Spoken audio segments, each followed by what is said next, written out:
Buenos días a todos, ¿cómo se encuentran?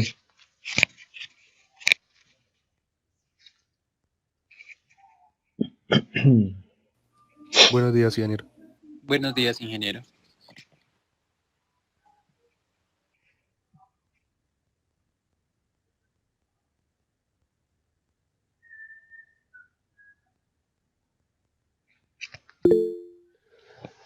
Bueno, entonces buenos días. Antes de empezar o continuar más bien con la introducción que estamos haciendo a lo que es el modelado de sistemas dinámicos, cabe recordarles y bueno, informarles a aquellos que de pronto no se han pasado por la plataforma que ya está en disposición algunos elementos que se les había comentado, entre ellos el proyecto final, ya está la guía, a la cual pueden acceder simplemente llegando a la página de introducción o a la pestaña de introducción y verificando la parte final. Es un PDF que les hace una visión general, les muestra de una manera, podemos decir que definida. Pues definida significa que hay una introducción, hay un contenido que lo lleva directamente a encontrar o a buscar como tal lo que es el énfasis o lo que se le va a hacer directamente al proyecto, ¿no? El proyecto, ya les había comentado, pues es un sistema que se conoce como Flyball Governor, que se utilizó hace bastante tiempo en sistemas de vapor, ¿no? Pero pues nosotros hacemos una modificación o tendremos que hacer una modificación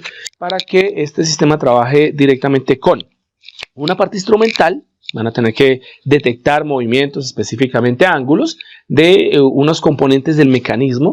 Y aparte de eso, pues el control, bueno, más que control, la regulación como tal del sistema, pues va a ser basándose en un motor eléctrico, un motor DC, ¿ok? Se dieron unos videos, unos links para que ustedes puedan acceder a unos videos que explican como tal el funcionamiento. Y ya, y las condiciones como tal que siguen. Los que ya han visto clase conmigo saben que hay unas condiciones para poder presentar el prototipo, para poder hacer la sustentación y bueno, para hacer el informe final y los informes de avance, ¿no? Para todos aquellos que están preguntándose qué es lo que debe llevar cada informe de avances, en este caso, este documento, esta guía les dice exactamente qué es lo que debe llevar cada uno de los informes de avances, de tal manera pues que no hagan las preguntas normales de profe, ¿qué le ponemos al primer informe? Profe, ¿qué le ponemos al segundo informe? Ya no hay necesidad porque ya está todo totalmente claro. Esta guía es el mapa, es prácticamente el documento que fundamentará como tal el proyecto. Entonces, digamos que ya todo está solucionado, ya todo está definido muy claramente allí. Probablemente salgan algunas preguntas como por ejemplo, ¿cómo funciona el sistema Fly Governor? Pues precisamente el primer informe de avances tiene que ser fundamentado en su funcionamiento. ¿Para qué sirve? ¿Qué era lo que buscaba? ¿Cómo era que funcionaba el sistema que más que eléctrico o electrónico es mecánico? Y pues bueno, entonces desde ese punto de vista nos vamos a dar cuenta que el modelado y la instrumentación del sistema tendrá que ser en función a un modelo mecánico. Por lo tanto, seguramente las primeras clases de la próxima semana serán fundamentales para poder entender cómo es, cómo se describe como tal, cómo se hace una representación válida de un sistema mecánico, ¿no? Mecánico traslacional, mecánico rotacional. El sistema como tal aparentemente parece difícil, mecánicamente es un poco complejo, pero se puede diseñar. Hay formas de hacerlo utilizando, por ejemplo, tubos en plástico, utilizando pequeñas barritas metálicas o de pronto en madera, utilizando algo de tornillos, pero digamos que el proyecto no es difícil, no es imposible, ¿no? Pues sí va a meritar que ustedes, digamos, definan un poco de tiempo, algún tiempo, ¿vale? Pero la idea básica es que ustedes puedan, digamos, definir, o más que definir, encontrar toda aquella información que sea suficiente y necesaria para poder implementar el dispositivo. El dispositivo es mecánico, pero digamos, el sistema de simulación o la forma en que van a simularlo está basado directamente en instrumentación electrónica, ¿no? Instrumentación, pues que ustedes ya saben, para el caso de los sistemas o movimientos angulares pueden tener tanto sistemas mecánicos o sensores de índole mecánico, físico-mecánico, o pueden también tener sistemas ópticos, ultrasónicos. Hay diferentes formas de poderlo atacar, ¿ok? Para eso, pues, ustedes deben leer muy bien la guía, ¿ok? Dentro de eso también aparece algo y es que no se les olvide que hay unos tiempos que deben cumplir.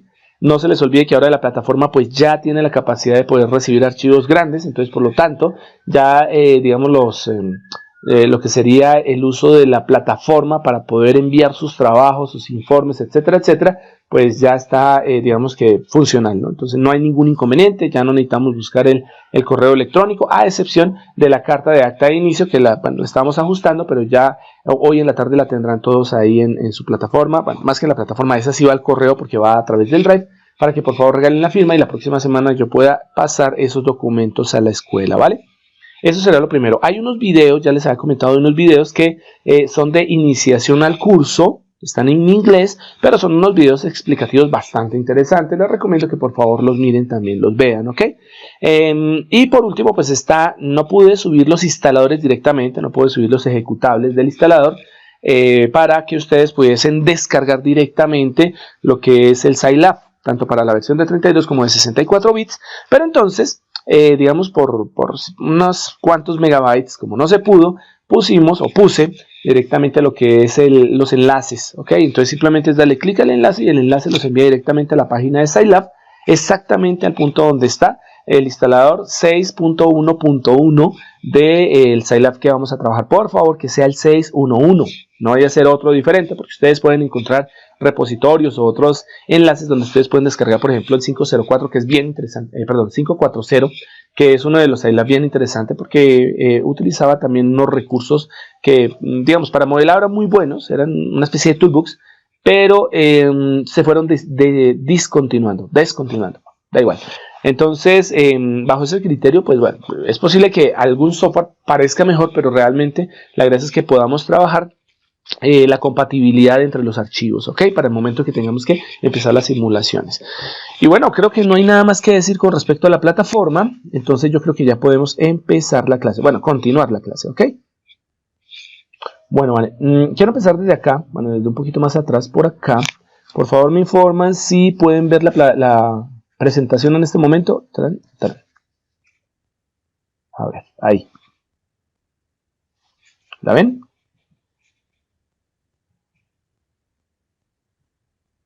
Hola, hola. Sí, ingeniero, sí se puede observar. Vale, gracias. Entonces, bien. A ver, que se me volvió mucho. Avanzó demasiado, ¿no? Quería empezar acá para que no se les olvidara. Quería recordarles que la implementación de los modelos teóricos, sobre todo los teóricos, es donde nos vamos a centrar más. Digamos que se define esa en función precisamente de la complejidad de los sistemas, y de acuerdo al sistema que nosotros vayamos a modelar, pues nosotros debemos buscar algún tipo de recurso, ¿no?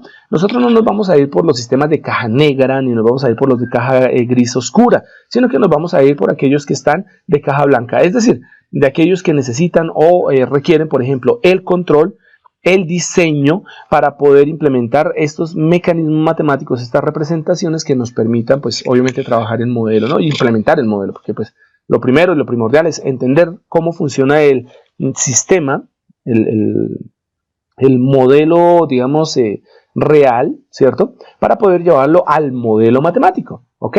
Una buena interpretación permite que nosotros encontremos pues una buena caracterización y obviamente una buena representación. Entonces, basados en eso, nosotros nos vamos directamente más al área de los sistemas que pueden ser de caja blanca o caja gris clara, pero que sus elementos para poder definir estos modelos pues están entre el control y el diseño de los sistemas, ¿ok? Bajo esas condiciones no se les olvide que cuando nosotros tenemos sistemas complejos, extremadamente complejos, debemos utilizar elementos como son el reduccionismo, reducir como tal la complejidad a que nosotros podamos dividir el problema en varios como subsistemas o en varios elementos que se puedan atacar de una manera pues digamos alterna, es decir, que nosotros podamos dividir un sistema complejo en 3 subsistemas menos complejos y podamos de pronto encontrar el modelo matemático de tal manera que si se cumplen en ciertos sentidos lo que son criterios como la linealidad, superposición y homogeneidad, ¿cierto? Nosotros podamos pues, obtener directamente que la solución parcial de elementos que derivan de un componente extremadamente complejo, pues se pueden intercalar o se pueden integrar para la solución general. Expreso y trato como de hacerles entender. Si yo tengo un sistema complejo, extremadamente complejo, que puedo dividir en 4 secciones, en 4 pedazos, de tal manera que los 4 pedazos sean trabajables, encuentro la solución de los 4 elementos que he dividido y la solución final simplemente será la sumatoria de esas soluciones parciales, ¿ok? Esa es una forma de hacerlo desde el reduccionismo. La repetibilidad, recuerden, todo experimento, todo prototipo, todo modelo que se implemente, normalmente tiene las características de que cuando yo lo vuelvo a repetir, ¿cierto? Los resultados pues también tienen que ser repetibles, ¿no? O sea, si yo tomo un dispositivo y lo implemento en el mundo real y encuentro un modelo matemático que parece que es muy bueno, pues técnicamente los resultados tienen que ser similares tanto en el modelo real como en el modelo conceptual, ¿no? En el modelo teórico, por ejemplo.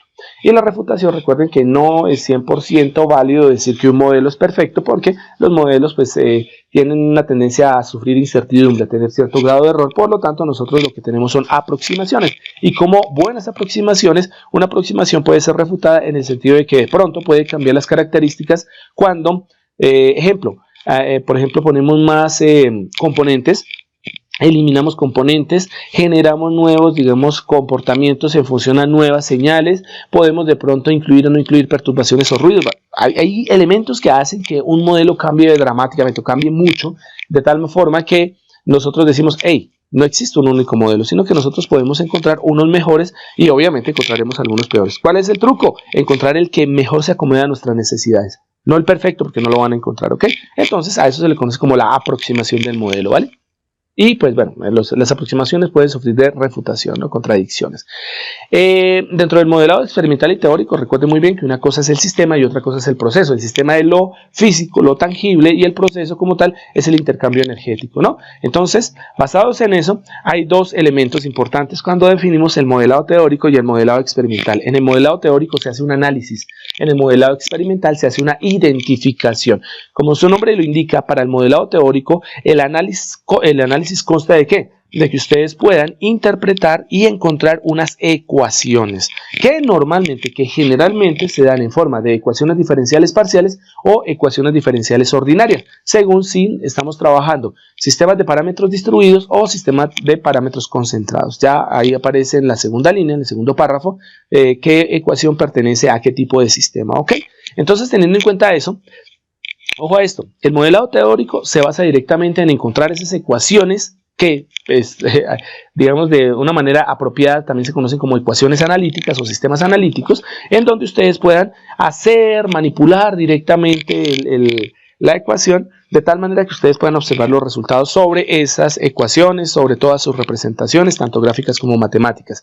En la identificación que se basa o que se utiliza en el modelado experimental, su nombre lo indica, ¿no? Identificar el modelo, es decir, tratar de aproximar, ¿cierto?, algún prototipo, un sistema de maqueta en donde yo tengo directamente una instrumentación, y con esos datos tratar de identificar cuál es el modelo que mejor se acomoda, el modelo matemático que mejor se acomoda directamente al proceso real. Y volvamos a repetirlo, ¿no? El modelado teórico se utiliza normalmente en sistemas de caja blanca, caja gris clara, mientras que el modelo experimental sí se utiliza en sistemas que son mucho más complejos, que no nos entregan suficiente información teórica, o que no podemos amarrarnos a un modelo o una ecuación específica, y por lo tanto tendremos que buscar aproximaciones, ¿ok?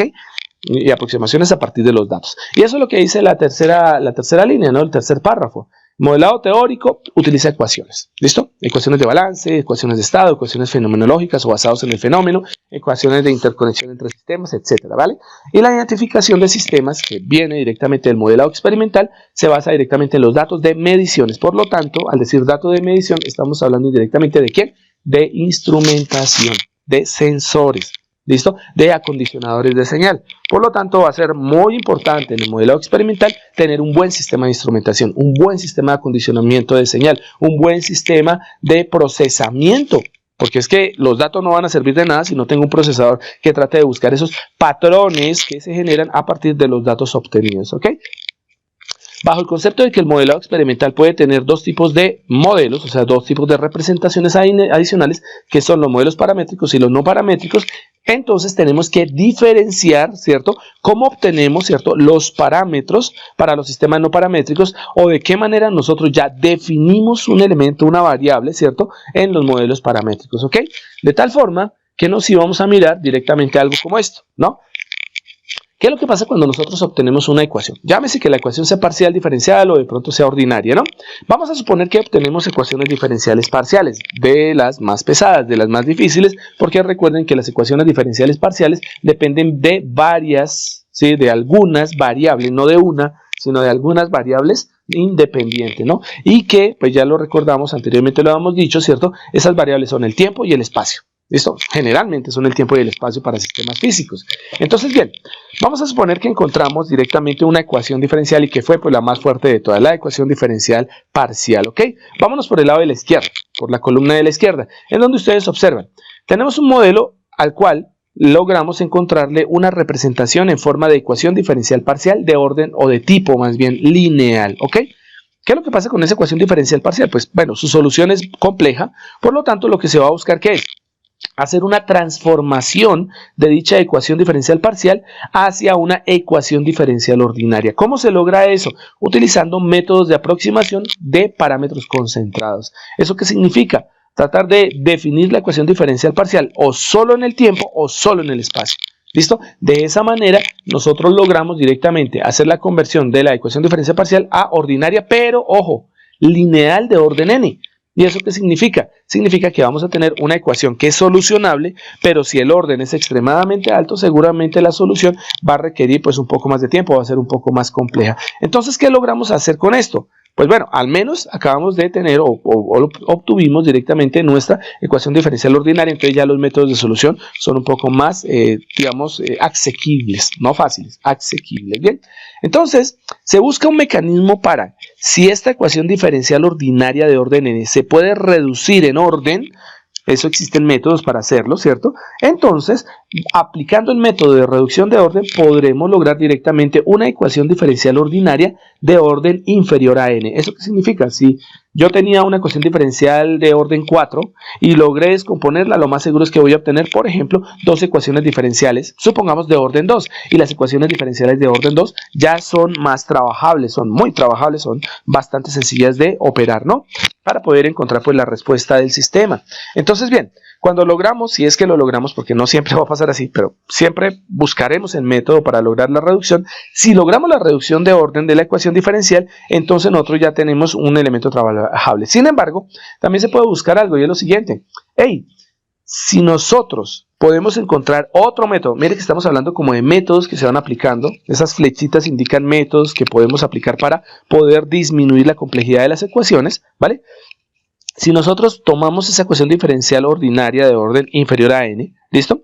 Y nosotros, como lo dice ahí, logramos colocar, ¿cierto? Poner directamente en cero las derivadas en función del tiempo, que uno dice, ¿y eso qué significa? Fácil. Eliminar las derivadas significa no quitarlas olímpicamente, no anularlas porque sí. Significa buscar un punto de operación en el tiempo, buscar un punto de trabajo en el tiempo de esta ecuación diferencial ordinaria, ¿cierto? De tal manera que en ese punto se va a definir una ecuación algebraica. Como estamos en el sistema lineal, ¿cierto? La ecuación algebraica va a ser también lineal. Y cuando nosotros logramos hacer eso, es decir, tomar los puntos de trabajo, tomar un punto de operación en el tiempo, ¿listo? Y convertir la ecuación diferencial ordinaria en una ecuación algebraica lineal, es más fácil, porque ahí aplicamos nuestra álgebra de Baldor normalita, ¿ok? Simplemente utilizamos eso. Miren que uno de los métodos más básicos que nosotros hemos utilizado para poder lograr la transformación de ecuaciones diferenciales ordinarias a ecuaciones algebraicas es precisamente ¿qué? Aplicar la transformada de Laplace. La transformada de Laplace tiene algo y es la propiedad de la transformada de las derivadas que logra hacer eso. Logra ubicar elementos en el tiempo y representarlos en la frecuencia, en número complejo. Al hacer eso, lo que estamos haciendo precisamente es convirtiendo las derivadas directamente en elementos de una ecuación algebraica. Y ahí es mucho más fácil operar. Por eso normalmente se busca llevar casi siempre los modelos a funciones de transferencia para poder hacer operaciones más fácilmente, ¿ok? Entonces, bien, la gracia es encontrar una ecuación algebraica lineal que nos permita hacer un trabajo más sencillo. Después, si queremos encontrar la respuesta, pues seguramente tendremos que utilizar otro proceso. Ejemplo, para el caso de la transformada de Laplace, cuando la aplicamos, logramos la transformación de la ecuación diferencial a ecuación algebraica. Operamos la ecuación algebraica, pero eso no es suficiente, sino que ahora nos toca aplicar la transformada inversa de Laplace para que la solución de la ecuación algebraica se convierta en una solución, ¿cierto? Específicamente o en el tiempo o en el espacio. Para nuestro caso, que vamos a trabajar sistemas que son dependientes del tiempo, pues vamos a encontrar la respuesta temporal. Y ese es el trucazo de nosotros, ¿no? Bien, ahora vámonos por el lado de la derecha. supongamos que obtenemos una ecuación diferencial parcial, pero no lineal. Las características no lineales de un sistema hacen, ¿cierto?, que nosotros primero busquemos de linealizar. Linealizar es tratar de, definir, ¿cierto?, o proponer directamente, ¿cierto?, que esa no linealidad, ¿cierto?, se convierta en un elemento lineal a partir también de la búsqueda de un punto de operación. Normalmente los procesos de linealización buscan puntos de operación o puntos de trabajo. Entonces, cuando yo tengo una no linealidad, identifico la no linealidad, ¿cierto? Y lo que hago es hacer una aproximación de esa no linealidad a una linealidad. ¿Y eso cómo lo logro? Lo logro mediante un método que se conoce como linealización, ¿ok? Entonces, miremos que de la columna de la derecha, nosotros tenemos una ecuación diferencial parcial no lineal. Si encontramos que el sistema es linealizable, lo podemos linealizar, entonces la ecuación diferencial parcial no lineal se convierte en una ecuación diferencial parcial pero lineal, y de ahí pues nos vamos por la columna de la izquierda, ¿no? Es decir, hacer las operaciones hasta encontrar la reducción lineal algebraica, ¿no? Bien, si no se puede linealizar en este punto, donde tenemos la ecuación diferencial parcial, entonces seguimos abajo con la conversión de la ecuación diferencial parcial no lineal en una ecuación diferencial pero ordinaria no lineal de orden n. ¿Cómo lo logramos? Por el mismo método que estábamos utilizando anteriormente, la aproximación por parámetros concentrados, perdón. Lumped es concentrado. Entonces, bien, con la aplicación del método logramos obtener directamente una ecuación diferencial ordinaria, pero sigue siendo no lineal y de orden n. En este estado tratamos de probar si existe o podemos encontrar un método para linealizar esta ecuación diferencial ordinaria no lineal. Si logramos encontrar una linealización adecuada que no dañe el modelo, entonces nuestra ecuación diferencial ordinaria no lineal se convierte en lineal y volvemos otra vez al lado izquierdo, ¿ok? Ahora miren, ¿qué pasa si no encontramos una linealización o la linealización no nos da un modelo adecuado? Entonces vamos directamente a otra vez el procedimiento de la reducción de orden. ¿Qué obtenemos con eso? La misma ecuación diferencial ordinaria, solo que, aunque guarda las características no lineales, tiene un orden inferior. Miren que ahí ya no se busca la linealización. Bien, porque lo que hicimos fue que reducir el orden, la ecuación es ordinaria y solo tenemos el problemita de que la no linealidad todavía está presente. Ahora bien, ¿qué se busca entonces con eso? ¿Vale? Si ya el problema está no en la ecuación diferencial porque ya es ordinaria, ya pasó de parcial a ordinaria, ya el orden no es alto sino el orden es bajo, el problema está en la no linealidad. Entonces, ¿qué pasa? Es más fácil trabajar una ecuación algebraica con no linealidades que una ecuación diferencial con no linealidades. ¿Listo? No siempre. Hay ecuaciones o hay sistemas en donde yo puedo linealizarlos desde la ecuación diferencial. Pero pues lo ideal se dice es, venga, ¿y por qué no hacemos algo más bien? Apliquemos un método, ¿cierto?, de eliminación o de reducción más bien de las derivadas, colocando un punto de operación en el tiempo para que nuestra ecuación ordinaria, diferencial ordinaria, se convierta directamente en una ecuación algebraica. Si encontramos ese método y nos da un modelo aceptable, entonces vamos a obtener al final una ecuación algebraica con una no linealidad. Y obviamente se opera de una manera distinta a las ecuaciones algebraicas lineales, ¿ok? Y ese es el método que se sigue para reducir la complejidad de las ecuaciones diferenciales que se pueden llegar a encontrar en modelos que normalmente terminan siendo o no lineales o modelos en donde nos aparecen las famosas derivadas parciales, ¿ok? Bien. Este cuadrito nos referencia algo bien importante de qué es lo que se debe hacer y qué obtenemos directamente cuando tenemos los dos elementos, tanto el modelo teórico, ¿cierto?, aplicando modelado teórico, es decir, en el análisis de sistemas, que sería la parte izquierda de la gráfica, y qué tenemos y qué se requiere o qué se debe tener en cuenta cuando vamos a hacer modelado experimental, en este caso identificación de sistemas. Y observen que hay unas flechas que se traslapan, ¿bien? Esas flechas que salen del modelo teórico y del modelo experimental nos indican algo. Pueden existir modelos 100% teóricos y se desarrollan de una forma. Pueden existir modelos 100% experimentales y se desarrollan de otra forma. Pero existen modelos, una gran mayoría de ellos, ¿cierto?, tienen componentes teóricos y componentes experimentales. Y esto se puede, obviamente, trabajar. Bueno, empecemos por el lado del modelado teórico, es decir, la columna de la izquierda, ¿vale? Vamos a observar que el modelado teórico tiene dos elementos importantes, ¿cierto?, que definen ese modelo o ese tipo de modelado. ¿Cuáles son? Lo primero, un modelo teórico, ¿cierto?, se basa en leyes físicas conocidas. Todo modelo teórico que se base en leyes físicas conocidas, por ende, tendrá unas ecuaciones asociadas a cada una de las leyes. Entonces, como yo ya tengo todas las ecuaciones, lo que tengo que hacer que es ensamblarlas. Eso es todo lo que tengo que hacer. ¿Ven? Otra cosa que tiene el modelado teórico es que los parámetros del modelo se conocen. Miren que una forma de modelar, de hacer modelado teórico, eran los famosos circuitos que ustedes trabajaron en circuitos 1 y 2. ¿Listo? Cuando ustedes llegaban y les decían, hey muchachos, les tengo aquí un circuito en donde les tengo una resistencia, un condensador, les tengo una batería y un switch. Y entonces supongan ustedes que en el tiempo t igual a 0 cerramos el switch. Y entonces al cerrar ese switch, interruptor, ¿cierto? Entonces la corriente fluía de la batería y se iba directamente al capacitor y a la resistencia. Y se generaba por allá un tipo de respuesta. Una respuesta de primer orden. Entonces, ¿qué pasaba con eso? Ustedes decían, bueno, ¿y entonces qué? Pues fácil.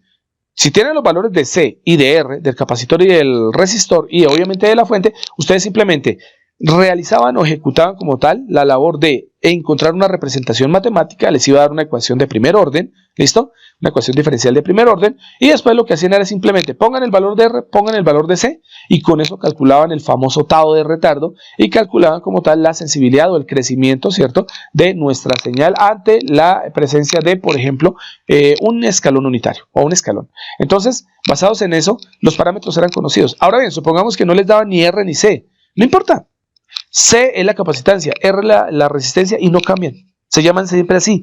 La propiedad de la resistencia, ¿cuál es? Limitación de corriente. La propiedad de la capacitancia, ¿cuál es? Almacenamiento de corriente. Punto. Almacenamiento de carga, más que todo, no de corriente, de carga. Entonces, ¿qué pasa? No importa que ustedes no tengan los valores exactos numéricos de R y C. Lo importante es que R y C son valores definidos para el circuito. Y cada uno de esos elementos hace una tarea, ¿vale? Y eso es lo que significa conocer un parámetro. Parámetro es simplemente saber que si yo tengo un modelo mecánico, M es masa, no es otra cosa sino masa, punto. ¿Listo? Que si yo tengo desplazamiento y el desplazamiento se llama X, pues cuando yo encuentre X de X, derivada segunda de X, derivada tercera de X, yo ya sé que estoy hablando de las derivadas de ¿quién? De X que corresponde a la posición o al movimiento, lo que sea que queramos representar con X. O sea, los parámetros están bien definidos. Entonces, con leyes físicas definidas que nos dan ecuaciones, ¿cierto? Asociadas y conociendo los parámetros del modelo, yo puedo aplicar el modelo teórico. ¿Listo? Esos modelos normalmente son propios de los sistemas o la representación de los modelos de caja blanca. ¿Bien? ¿Qué nos entrega un modelo teórico? O bien sea, nos entregan ecuaciones diferenciales lineales o no lineales. ¿De qué tipo? Pueden ser parciales, pueden ser ordinarias, depende del sistema. Pero observen, es un modelo de caja blanca, porque todo es conocido. Las leyes físicas son conocidas, las ecuaciones son conocidas, los parámetros son conocidos, por lo tanto, no es sino ensamblar todo. Tomar absolutamente todas las ecuaciones, ¿cierto? Y hacer que las ecuaciones correspondan directamente al modelo. Y ya, se acabó el asunto. Ese es el modelado más fácil de hacer, ¿ok? Ojo, bueno, claro está si dominan bien la matemática, ¿no? Porque si no la dominan, pues esa cosa es posible que no la entiendan, ¿vale? Bueno, miremos la segunda columna. ¿Qué pasa cuando nosotros tenemos estas condiciones? Conocemos las leyes físicas que gobiernan al modelo que estoy haciendo, ¿vale? Pero los parámetros no se conocen. Entonces, cuando se nos presentan modelos en donde sé cómo se comportan, porque físicamente conozco que las leyes que lo rigen, conozco unas ecuaciones asociadas, pero al ensamblar las ecuaciones me doy cuenta que hay unos parámetros que son desconocidos, que no se pueden obtener directamente de los modelos, ¿cierto? Que no se obtienen de una manera directa de la teoría, de las leyes. Entonces ahí es donde aparece algo. Hey, no es un modelo completamente teórico, sino que los parámetros desconocidos, pues tengo que encontrarlos de alguna manera. ¿Y cómo lo hago? Mediante método experimental. Entonces, para todos aquellos parámetros desconocidos, lo que yo tengo que hacer es que aplicar instrumentación y hacer una medida o una detección de las señales. ¿Ven? Y esas señales, que son datos, ¿cierto? Me van a permitir, mediante algún tipo de algoritmo matemático, mediante algún tipo de algoritmo computacional, obtener los parámetros que no conozco. Entonces, miren que es una manera de poder trabajar las famosas cajas de color gris claro, o modelos de caja de color gris claro. ¿Bien? Cuando hablamos de gris claro, estamos hablando que tienen algo de complejidad. Claro, los parámetros no se conocen, pero se pueden hallar utilizando instrumentación. Entonces, ¿qué nos va a entregar este sistema? O este tipo de representación, cuando mezclamos la parte de modelado teórico con algo de modelado experimental, nos permite encontrar ecuaciones diferenciales. ¿Vale? Solo que los parámetros, como no son conocidos, son estimados. Es decir, se utiliza una base de datos, ¿cierto? Que viene directamente de la lectura de unos sensores y con esas bases de datos se operan con algoritmos para encontrar los parámetros y ajustarlos directamente a aquellos elementos desconocidos de la ecuación. Y eso es todo, ¿ok?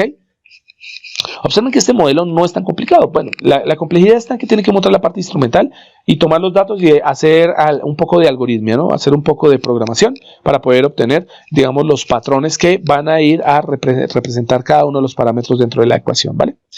Bueno, ahí empieza a dañarse la situación cuando aparece el caso de la tercera columna. Entonces, ¿qué ocurre?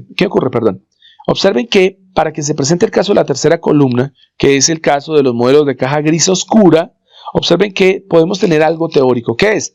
Conocemos algunas reglas físicas. No todas, conocemos algunas reglas físicas. Cuando uno dice regla con respecto a leyes, estamos hablando que las reglas físicas son condiciones que se cumplen. Mientras que las leyes físicas, ¿cierto?, ya son verdades demostradas. Miren la diferencia entre reglas y lo que son los elementos de la ley, ¿no? Las leyes son verdades que se conocen y son absolutas, ¿bien? Mientras que las reglas, ¿cierto?, son condiciones que se están cumpliendo, pero que no necesariamente se basan en una ley, ¿ok? Entonces nosotros conocemos algunas reglas físicas que se están cumpliendo en mi modelo, pero desconocemos la estructura del modelo, es decir, no sabemos cómo va la ecuación, no la podemos ensamblar porque no tenemos una ecuación real que aplicar. No conocemos las leyes que lo rigen, algunas normas sí, algunas condiciones, pero no la ley. Entonces no puedo crear un modelo. Por lo tanto, tengo un modelo desconocido. ¿Bien? Y obviamente no tengo parámetros, porque si no tengo los parámetros, ¿con qué construyo el modelo? Entonces, ¿qué pasa? ¿Cómo se soluciona el problema de no tener parámetros? Obvio, ya lo vimos anteriormente, pues midiendo y tomando los datos y con los datos sacar los parámetros, ¿cierto? ¿Y cómo creamos la estructura? Bueno, la estructura toca de alguna manera, ¿cierto? O bien sea asumirla o encontrar modelos en donde al aplicar los parámetros, ¿cierto?, el modelo teórico que yo encontré lo pueda ajustar al modelo experimental, ¿vale? Al modelo basado directamente en datos. Estos modelos de caja gris oscura, ¿cierto?, normalmente utilizan un componente teórico débil, básico, pero un componente experimental fuerte. ¿Qué tipo de técnicas se pueden utilizar para este caso? Generalmente se utilizan técnicas difusas o técnicas neurodifusas en donde se haga estimación de parámetros. Y eso significa que estamos utilizando algoritmos. ¿Listo? Normalmente algoritmos inteligentes. Cuando hablamos de neurodifuso, estamos hablando de algoritmos inteligentes, algoritmos lingüísticos, algoritmos en donde vamos a tener algún tipo de implementación machine learning, ¿listo? O sea, aprendizaje de máquina, en donde vamos a tener unos algoritmos bien fundamentados ¿de qué? De estimación, clasificación de datos, ¿vale? Bien, y tenemos el último caso que es el modelado experimental. ¿Cuándo se presenta este? Lo primero, ya sabemos que no tenemos un modelo específico, no tengo un modelo matemático que ensamblar. No sé qué leyes físicas se cumplen, ni mucho menos qué reglas físicas se cumplen. Entonces, me voy a basar explícitamente en los datos, solo en los datos. Entonces, ¿qué debo hacer? En un modelado experimental, no tengo la posibilidad de aplicar la teoría, por lo tanto, lo que hago es obtengo señales mediante la medición tanto de la entrada y de la salida para encontrar una relación entre las mismas. Y una vez que tenga eso, pues también voy a asumir un modelo, una estructura de un modelo, de tal manera que empiezo a trabajar esos datos para tratar de encontrar una relación entre los mismos y que con esa relación se construya algo parecido a un modelo. ¿Listo? Y ese parecido a un modelo se pueda ajustar a un modelo real, a un modelo en donde nosotros podamos modificarlo de tal forma que se ajuste perfectamente, bueno, se ajuste de una manera muy buena a nuestro modelo experimental, ¿ok? Esos modelos pertenecen directamente a los sistemas de caja negra. Entonces, estos modelos de caja negra normalmente pueden utilizar técnicas o elementos como la respuesta al impulso, que es una técnica para poder identificar parámetros y poder encontrar patrones, y también las redes neuronales, que se utilizan en sistemas en donde todo el sistema se basa solamente en datos. ¿Listo? En cómo se clasifican, en que nosotros tengamos directamente algo que en inglés se conoce como datasets. ¿Listo? Y esos datasets se puedan clasificar mediante unos algoritmos mucho más complejos que normalmente vienen como base de la inteligencia artificial. ¿Ok? Y en este caso pues están las redes neuronales en primer sentido. Ahí aparecen otros elementos interesantes como son los algoritmos genéticos. Esos también son bastante utilizados en modelos experimentales, ¿vale? Y les comentaba que existía pues una diferenciación, ¿cierto? O elementos diferenciadores tanto entre los modelado teórico como en la identificación de sistemas o modelado experimental. ¿Ven? Entonces, ¿qué pasa? Observen que los elementos diferenciadores para el caso del modelado teórico están en, primero, la estructura del modelo se deriva de leyes de la naturaleza, ya lo sabemos, ¿no? Leyes de naturaleza que fundamentan o que nos entregan como tal ecuaciones que se pueden ajustar perfectamente al modelo teórico.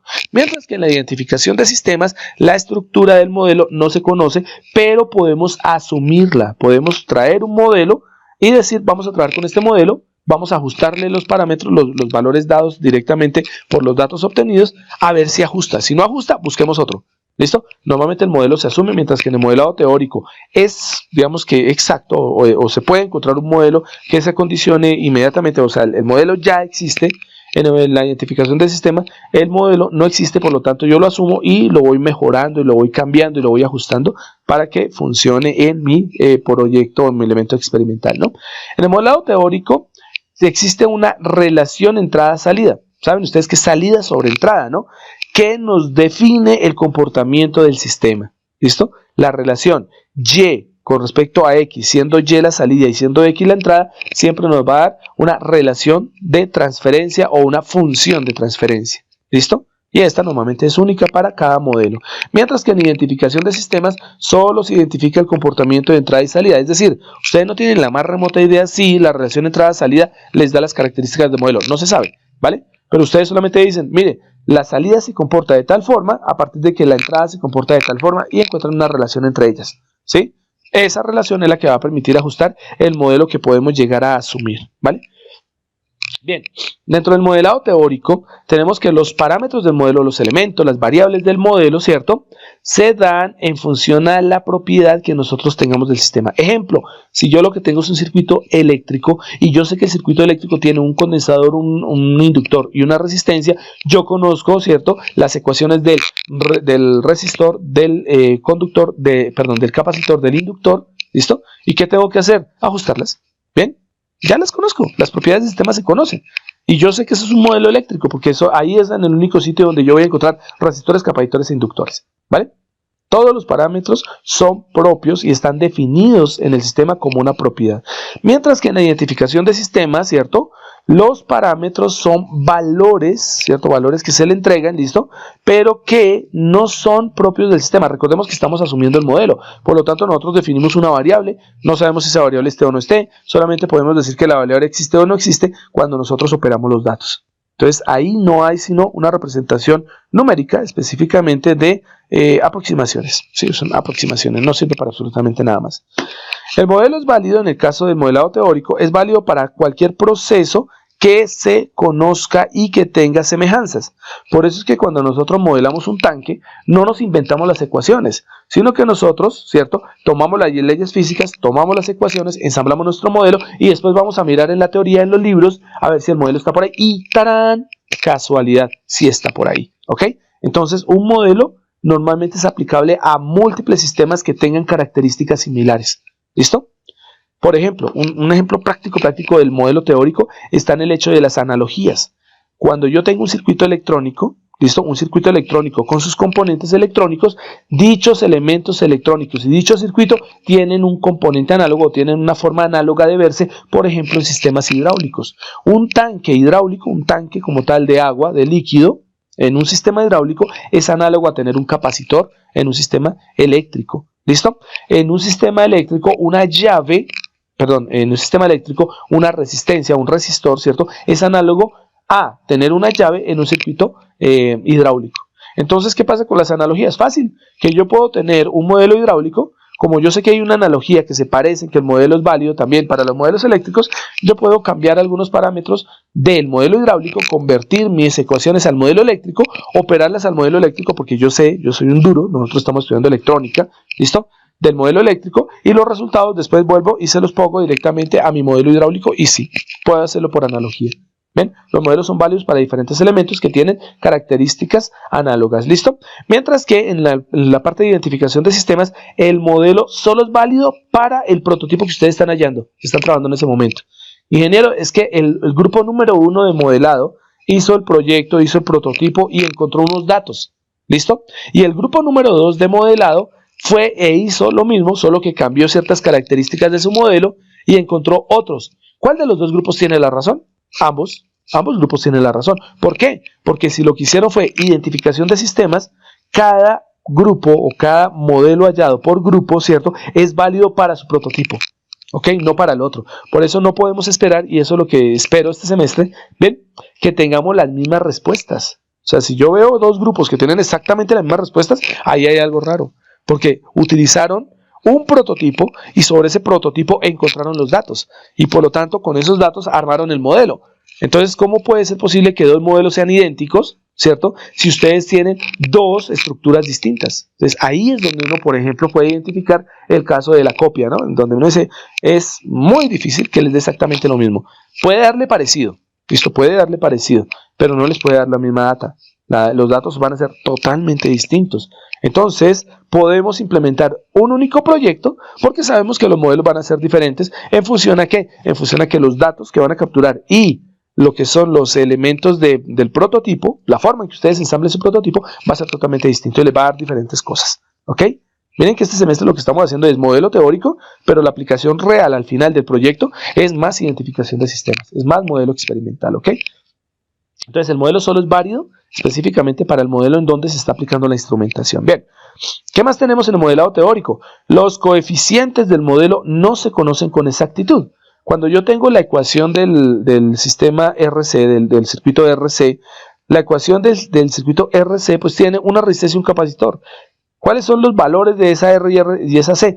Dependen precisamente de la persona que quiera asignarlos. Por eso es que una ecuación general en electrónica, en circuitos, ¿cierto?, es una representación generalizada de una ecuación que es particular o que puede representar particularmente ejercicios distintos. ¿Qué significa? La ecuación de la ley de Ohm es distinta para cada uno de ustedes si, por ejemplo, cada uno de ustedes toma una resistencia diferente. Que la persona, no sé, que Paola tomó, por ejemplo, una resistencia de 1 kilo ohmio. ¿Listo? ¿Qué va a pasar? Pues que si Paola tomó una resistencia de 1 kilo ohmio y Pablo tomó una resistencia de 20 kilo ohmios, pues aunque las ecuaciones son las mismas, los resultados son distintos. ¿Por qué? Porque los coeficientes son totalmente dependientes ¿de quién? De la persona que está trabajando sobre el modelo. Eso es lo que significa que los coeficientes no se conozcan con exactitud. En el caso de la identificación de sistemas, los coeficientes, ¿cierto?, sí se pueden llegar a conocer de una manera un poco más precisa. ¿Por qué? Porque son obtenidos directamente de la instrumentación del sistema. La instrumentación les dice, mire, aquí están saliendo 5 voltios. Son 5 voltios, punto. No pueden inventarse el otro lado. En el modelo experimental, ustedes tienen ese dato certero porque la instrumentación se los permite. En los modelos teóricos, ustedes no tienen un valor. Ustedes tienen un voltaje y se llama B. Punto. ¿Cuál es su valor? No tengo la más remota idea. ¿Le puedo poner 5, ingeniero? Sí, póngale 5. Yo quiero ponerlo 30. Pues póngale 30, no importa. El coeficiente no se conoce con exactitud. Bien, porque el coeficiente es muy genérico. Bien. En los modelos teóricos se pueden construir modelos para sistemas no existentes. Obvio, uno puede conceptualizar porque existen leyes de la naturaleza. Ya son verdades, entre comillas, absolutas, pues ustedes se pueden inventar el ejercicio. Y esa es una de las ventajas de modelar teóricamente. ¿Listo? Que nosotros podemos crear ejercicios sin tener que tenerlos físicamente ahí. ¿Ven? Y eso es bastante útil, sobre todo para diseño. Cuando nosotros estamos diseñando, nosotros estamos utilizando modelos que no existen todavía. ¿Listo? Y que la idea precisamente es observar a partir del modelo teórico, ¿cierto?, los resultados que se obtienen para después partir a la implementación. ¿Listo? Que es donde vamos a lograr el modelo, que el modelo se convierta en una realidad, ¿no? ¿Qué pasa con el modelado experimental o la identificación? Observen que el modelo solo se puede identificar para un sistema existente. ¿Qué significa? Significa que el modelo, pues el modelo es la planta. El modelo es la maqueta, el modelo es el prototipo que se inventaron, ¿sí? El modelo no puede ser cualquiera, no se lo pueden imaginar, porque es que ya es real, ya está ahí físico, y su modelo es ese, punto, ya está definido, ¿vale? En el caso teórico, el comportamiento interno del sistema debe conocerse y describirse matemáticamente, obvio. Tengo las leyes, tengo las ecuaciones, pues ensámblelas y ya encuentran directamente su modelo. Ahora relacionen las entradas, las señales de entrada-salida. Apliquen una entrada, escogen la que quieran, escojan escalón, escojan rampa, lo que quieran, ¿listo? Como ustedes ya tienen una relación de salida, ustedes ya tienen una respuesta, pues simplemente liguen las dos, hagan la comparación entre la salida versus la entrada y ahí tienen el parámetro de funcionamiento de su modelo, ya tienen como tal su función de transferencia.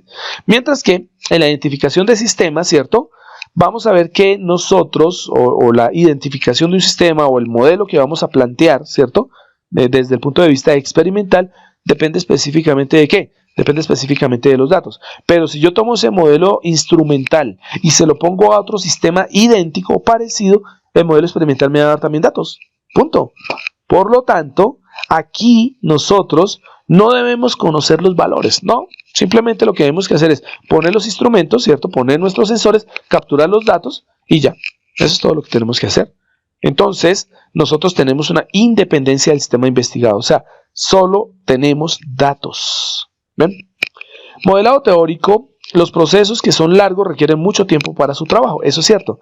En el modelo teórico y sobre todo en el modelo cuando no existe un modelo y yo tengo pues una definición de un sistema extremadamente complejo, el proceso de desarrollo de ese modelo puede llegar a ser tedioso y demorarse bastante tiempo. ¿Cuál es la diferencia con el de identificación de sistemas? Los procesos son rápidos porque ustedes están capturando las señales ahí mismo. Entonces, si tienen un buen sistema de computación, simplemente agarran los datos, el sistema crea o ejecuta unos algoritmos y ustedes van encontrando el parámetro o, por ejemplo, las ecuaciones o, por ejemplo, el modelo propuesto, ¿cierto? O el modelo asumido, lo encuentran de inmediato porque el sistema lo está procesando inmediatamente, ¿no? Y por último, el modelado teórico, los modelos pueden llegar a ser muy complejos, pueden llegar a ser extremadamente detallados y ese detalle puede aumentar todavía aún más la complejidad, ¿no? Mientras que en la identificación de sistemas, ¿listo? Dependemos de la cantidad de datos que estemos leyendo. Eso es lo que significa el tamaño del modelo se puede ajustar según el área de aplicación del modelo. Que el modelo es un modelo térmico, entonces ¿cuántos datos o qué datos voy a adquirir? No, solo me interesa el de temperatura, listo. Ya, pues póngase a leer temperatura, ¿cierto? Tome esa temperatura, haga un análisis, haga una clasificación de los datos, cree un patrón y adiciónaselo al modelo y se acabó el asunto. ¿Ven? En cambio, los modelos teóricos sí vamos a tener el problema que podemos llegar a tener inclusive no linealidades, ¿cierto? En donde la no linealidad se tira todo el modelo, se tira toda la ecuación. Mientras que en la identificación de sistemas no importa que haya no linealidades. Pues como las no linealidades también aportan datos, pues simplemente es después que los datos me muestren la no linealidad en qué punto se presenta. Simplemente es operación algorítmica. Entonces ahí está la diferenciación entre modelos matemáticos, ¿sí? Modelos teórico-matemáticos y modelos experimentales por identificación. ¿Listo? Bien. Vamos a hablar específicamente de la identificación de sistemas y vemos que identificación de sistemas, que es modelado teórico, ¿cierto? Tiene ciertos criterios que lo definen. ¿Cuáles son ellos? El primero, el tipo de modelo matemático. ¿Qué significa que en identificación de sistemas el tipo de modelo matemático influya? Fácil. Ustedes van a proponer un modelo matemático para su sistema, su planta. ¿Listo? ¿Y de qué depende directamente ese modelo matemático? Depende de los datos que ustedes obtengan. Porque si los parámetros que están obteniendo se basan directamente de los datos de los sensores, entonces puede que dos grupos aquí de modelado, grupo 3, dos grupos de trabajo, utilicen el mismo modelo matemático, pero lo más seguro es que como la instrumentación y los datos van a ser distintos, los modelos también matemáticos van a ser distintos. Ojo a esto porque dijimos, pero espere, es que la identificación de sistemas se utiliza cuando no tenemos un modelo matemático, pero recordemos, el hecho de que no tengamos un modelo matemático no quiere decir que no podamos asumir uno. ¿Por qué? Porque aunque nosotros no tenemos, digamos, unas leyes físicas definidas, unas ecuaciones todavía definidas, el modelo es real. Donde ustedes están instrumentando, donde ustedes están obteniendo los datos, es un modelo real, está aquí en el ambiente normal de nosotros, está en esta dimensión, en este planeta. Entonces la pregunta del millón es, ¿cumple con leyes naturales de aquí de la física de la Tierra? Claro, cumple con leyes fundamentales. Lo que pasa es que no hemos encontrado es la representación matemática, pero tiene que cumplir con leyes naturales. Por lo tanto, cuando yo hago la lectura y asumo un modelo matemático, pues lo que voy a tener es que es posible que cuando tome los datos y ajuste los parámetros, el modelo se ajuste muy bien. Por lo tanto, ese modelo me funciona perfecto. Pero también es posible que ustedes asuman un modelo matemático, entreguen los parámetros de ese modelo a través de la instrumentación, de los datos que obtengo de los sensores, y no aplique. Es decir, el modelo matemático no sirva.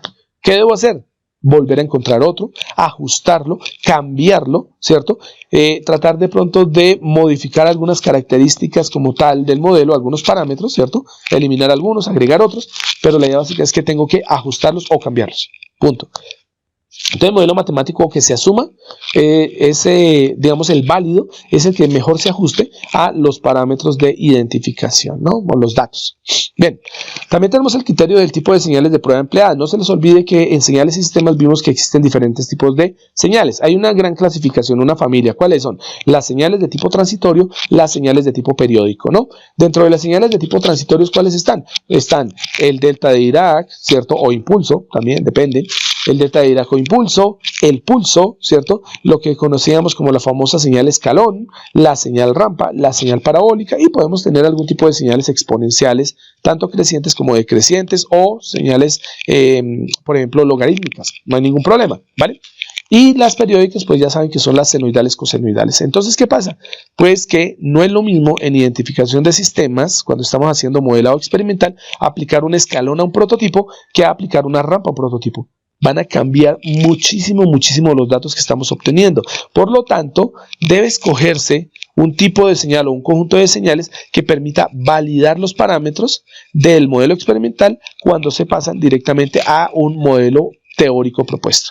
Entonces, aquí sí hay una dependencia bastante grande de las señales. En el modelado teórico no hay problema, porque simplemente yo monto mi simulación, le pongo el escalón, miro mi respuesta, le pongo la rampa, miro mi respuesta, no hay lío. En cambio, en el otro sí, hay problema porque no siempre todas las señales son aplicables, ¿ok? De pronto, un sistema, un prototipo que yo estoy montando, le aplico un escalón y me funciona perfecto, pero es posible que yo cambie y le ponga una rampa y el dispositivo falle, y falle de la manera catastrófica, es decir, que se dañe o se queme. Entonces uno dice, miércoles. ¿Ven? Miren el ejemplo práctico. El ejemplo práctico desde el punto de vista eléctrico-electrónico. Ustedes en una simulación pueden tomar un circuito y asumir que le van a poner 5 voltios. Entonces ustedes vienen, abren su simulador, abren su fuente y en las propiedades de la fuente le dicen 5 voltios. Simulan. ¿Funciona la simulación? Perfecto. Funciona muy bien, ingeniero. Entonces les dice uno, hey, súbale a 100 voltios. Cambiamos allá el valor de 5 voltios por 100 voltios. Simulamos. ¿Funciona? Funciona perfecto, ingeniero. Solo que la amplitud ahora es 100 voltios. Hey muchachos, pongámosle 1000 voltios. Cambiamos el parámetro de voltaje por 1000 voltios, simulamos, funciona la simulación, sigue funcionando, ¿vale? Traten de hacer eso en un prototipo. Un sistema que aguanta 12 voltios, le meten 5, funciona. Un sistema que funciona a 12 voltios, le meten 12, funciona. Un sistema que funciona a 12 voltios, le meten 15, bueno, ya empezó a funcionar, pero empezó como a calentarse. Un sistema que funciona a 12 voltios, métanle 1000. A ver qué pasa. Se van a dar cuenta que el modelo ya no sirve. Por lo tanto, no es susceptible en un modelo real poner cualquier señal que yo quiera, ¿vale? Deben haber ciertas condiciones de las señales, ¿vale? Otra cosa es la forma en que se calcula el error entre el proceso y el modelo. Esto sí que es muy importante. Recordemos, si queremos hacer un modelo, ¿cierto? Un modelo matemático, pero me tengo que basar en un prototipo y tengo que crear primero ese modelo matemático basándome en un modelo experimental, entonces yo tengo que mirar que también se porta el modelo que yo voy a comprometer o el modelo que en este momento voy a asumir con el proceso real. Mejor dicho, yo tengo que comparar cómo funciona mi prototipo real con respecto al modelo propuesto. Cuando yo hago esas comparaciones, encuentro el error que existe entre el proceso y el modelo.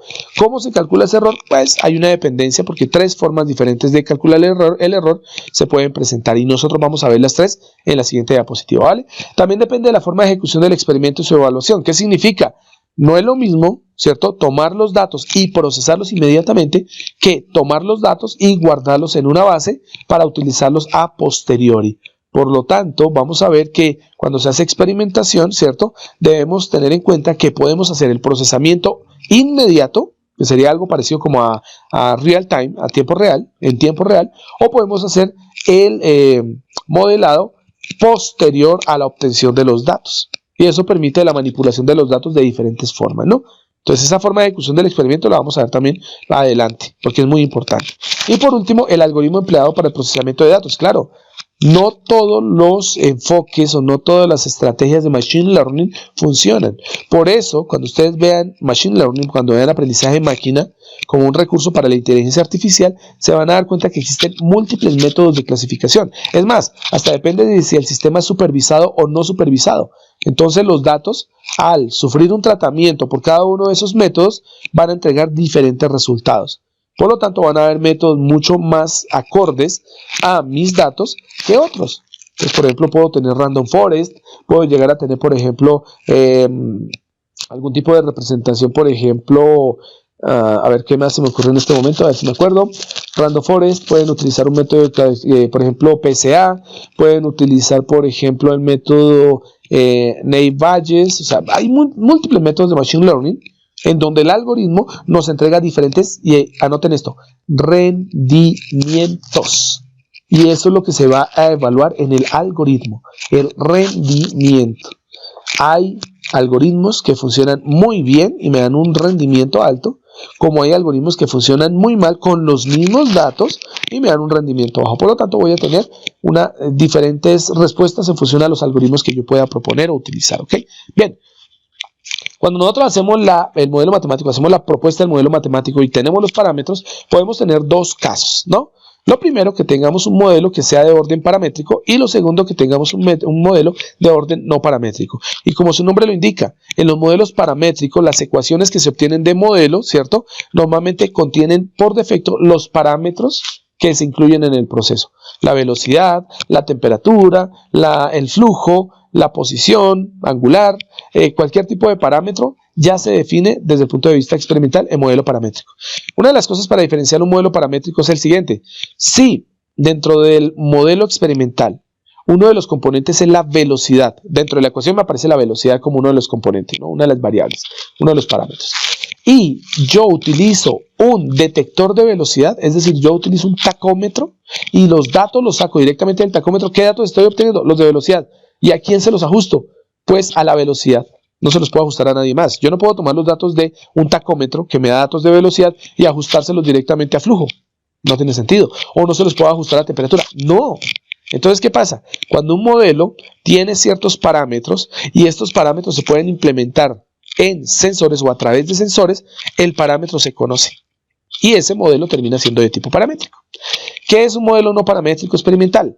Son aquellos en donde ustedes no tienen un elemento o un valor específico que capturar desde la sensórica o desde la instrumentación.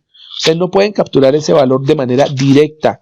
Por lo tanto, esos valores no paramétricos significa que ustedes van a tener que buscar otro tipo de señales, van a tener que operar las señales de alguna forma para que una vez se encuentre una especie de relación que existe entre señales de salida, señales de entrada en su sistema, bien, ustedes puedan a través de tablas o curvas, pues las curvas características se obtienen de tablas, ¿cierto?, encontrar los parámetros. Miren que en estos modelos ya hay un poco más de complejidad porque el parámetro no se conoce porque ustedes no tienen un sensor que mida ese parámetro. Por lo tanto, ¿qué deben hacer? ¿Cómo hacen entonces? ¿Quito el parámetro? No. Parámetros lo pueden hallar de manera indirecta. ¿Cómo? Utilizando otros parámetros, utilizando información de los otros sensores, pero me toca tomar esa información, llevarla a tablas de datos y procesarla para encontrar un patrón y un ajuste del modelo. ¿Listo? Un ajuste de ese elemento paramétrico. Bien, del parámetro como tal. Entonces, bien, veremos que en uno los parámetros se conocen, en el otro los parámetros no se conocen, entonces por lo tanto se tienen que relacionar de acuerdo a la respuesta, a la relación respuesta o salida-entrada, ¿no? Bien, no se les olvide que las señales pueden llegar a ser de tipo determinísticas o deterministas, estocásticas o aleatorias, ¿cierto? Y pseudoestocásticas. Recuerden bien que las determinísticas son aquellas que se conocen, que se saben. Normalmente las señales que nosotros podemos definir como señales de entrada ya las conocemos, por lo tanto se denominan determinísticas. Estoy hablando de las señales tanto de tipo, a ver, se me fue la paloma, de tipo transitorio como de tipo periódico. Esas son determinísticas porque nosotros sabemos cuál es su amplitud, cuál es su frecuencia, sabemos si tienen o no tienen, por ejemplo, pendiente, sabemos si presentan de pronto o no presentan algún tipo de discontinuidad, lo sabemos todo de las señales. ¿Bien? Las estocásticas, ¿cuáles son? Son aquellas en donde no tenemos un valor fijo en el tiempo. ¿Listo? Y aparte de eso, sus valores de fase, de frecuencia, de amplitud, ¿cierto?, de polaridad son diferentes. Las estocásticas pueden ser perfectamente, por ejemplo, señales de ruido blanco. Una señal de ruido blanco que ustedes vieron en electrónica, ¿cierto?, es un sistema en donde ese ruido blanco presenta patrones, ¿cierto?, que no son totalmente determinísticos. Mejor dicho, el patrón es aleatorio. ¿Ven? Hay unas señales estocásticas o pseudoestocásticas, significa que son más o menos, si ponemos el nombre inglés, el término anglosajón, randómicas, aleatorias, ¿listo? En donde las señales son muy útiles, sobre todo para evaluar sistemas de control, ¿listo? Por ejemplo, podemos hacer, en lugar de tener que entregar una señal de entrada, por ejemplo, de onda cuadrada, en donde la amplitud tenga el mismo periodo siempre, nosotros podemos, por ejemplo, enviar pulsos, ¿sí?, desde un generador randómico, desde un generador aleatorio, ¿cierto? Podemos enviar pulsos o podemos enviar escalones que en el tiempo tengan diferentes amplitudes.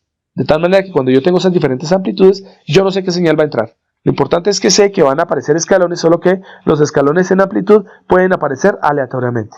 Ahorita veremos una señal de esas al final en una tablita, ¿vale? Bien.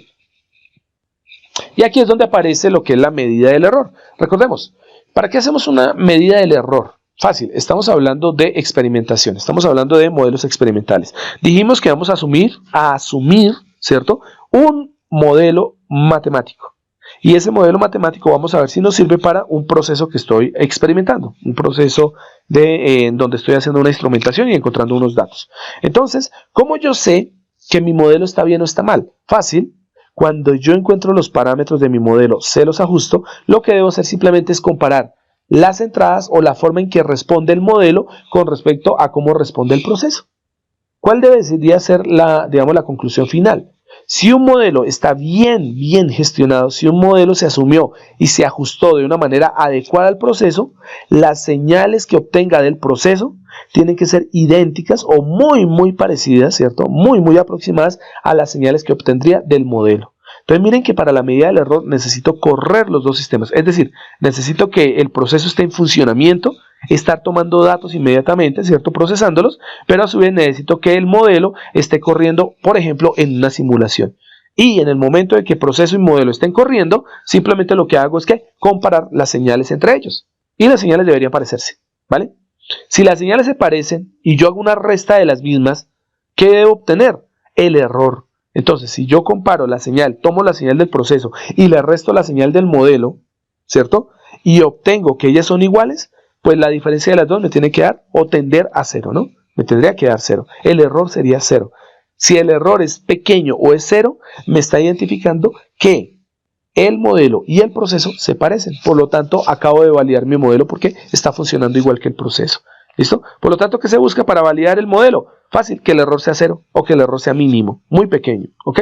Entonces, bien, ¿de qué forma se pueden evaluar los errores? Los errores entre el modelo y el proceso se pueden dar en funciones al error de entrada, es decir, comparando el error en la entrada, con respecto a la comparación del error de salida, como función de error de salida, y el otro que se conoce como la función de ecuación generalizada del error. Y esos son los tres elementos que están puestos ahí en la pantalla. El primero que ustedes observan, la primera grafiquita, ¿listo? Corresponde a la función de error de entrada. Observen que hay algo bien interesante, ¿vale? Y es lo siguiente. Miren dónde se está midiendo el error. El error se está midiendo es antes de los bloques, del bloque P y del bloque M-1. Bien, la P significa proceso. La M significa modelo. ¿Listo? Y es la salida, U es la entrada, E es el error y N es un ruido que se adiciona, es una perturbación que se adiciona siempre a la señal de salida de los procesos. ¿Ok? Se dan cuenta en los tres gráficos que N siempre está asociada o se está sumando directamente hacia los procesos, ¿no? Hacia la salida del proceso. Entonces, bien, ¿qué significa ese -1? Antes de continuar. M-1 se conoce como el modelo inverso. Un modelo matemático normalmente tiene una entrada y una salida. Un modelo inverso es simplemente invertir la entrada y la salida. ¿Qué significa? Que la salida del modelo se comporte como su entrada y que la entrada del modelo se comporte como su salida. Visto desde el punto matemático, desde la perspectiva matemática, ¿qué significa tener un modelo inverso? Significa que si Y era la salida y X era la entrada, ahora haga que X sea la entrada y Y sea la salida, ¿no? Perdón, otra vez. Si Y es la salida y X es la entrada, el modelo inverso hace que ahora X sea la salida y Y sea la entrada. Eso es lo que significa el modelo inverso. En matemáticas es fácil, es simplemente cambiar las variables. O sea, simplemente hacemos un ajuste de variables y lo que hacemos es representar la señal de salida como X o como Y. Bueno, para el caso del modelo directo, el modelo directo M será la salida Y y la entrada de X. Para el caso del modelo inverso, pues se cambian los papeles. X ahora es la salida, Y ahora es la entrada, ¿ok? Eso es lo que significa el modelo inverso. Entonces, bien, observen que en el primer caso, para poder determinar la función de error de entrada, lo que hacemos directamente es comparar las señales del proceso con las señales del modelo. Pero miren lo que pasa acá. U entra, U es la entrada, ¿cierto? Tenemos una señal de entrada U que llega directamente al proceso. El proceso nos entrega una señal de salida y esa señal de salida se le suma un pequeño ruido de tal manera que obtenemos la señal general Y, la señal de salida general Y. ¿Qué vamos a hacer ahora? Tomamos a Y, que es la salida del proceso, y la introducimos como entrada en el modelo inverso. Entonces, calculo el modelo inverso y la señal de entrada al modelo inverso es Y. Ahí lo llamamos Y sub M. ¿Qué ocurre? Pues que como es un modelo inverso, Y tiene que convertirnos la salida, la entrada YM, tiene que convertirse en la salida UM. Ah, espéreme 5, ya entendí. Las señales de entrada U se convierten en las salidas Y en el proceso. Si yo hago el proceso inverso en el modelo, es decir, tomo Y y la introduzco, la pongo como entrada, ¿qué debería obtener a la salida? Por defecto debería obtener U. Ah, ya. El modelo inverso es simplemente obtener la señal inicial de entrada que teníamos a partir de la señal de salida. Entonces miren que lo que se hace es que se recoge la señal de salida Y, se envía como entrada al modelo inverso y en el modelo inverso se debe obtener U. ¿Qué pasaría con ese modelo inverso? Que si la U que obtenemos a la salida del modelo inverso es similar a la entrada que aplicamos en el proceso, al hacer la diferencia, al hacer la comparación entre U de entrada menos la U del modelo inverso, las señales de entrada, el error debería ser mínimo. Entonces, cuando ese error me dé mínimo, puedo decir que la función de error de entrada es nula o es mínima. Por lo tanto, podemos decir que el modelo inverso está funcionando bien. ¿Listo?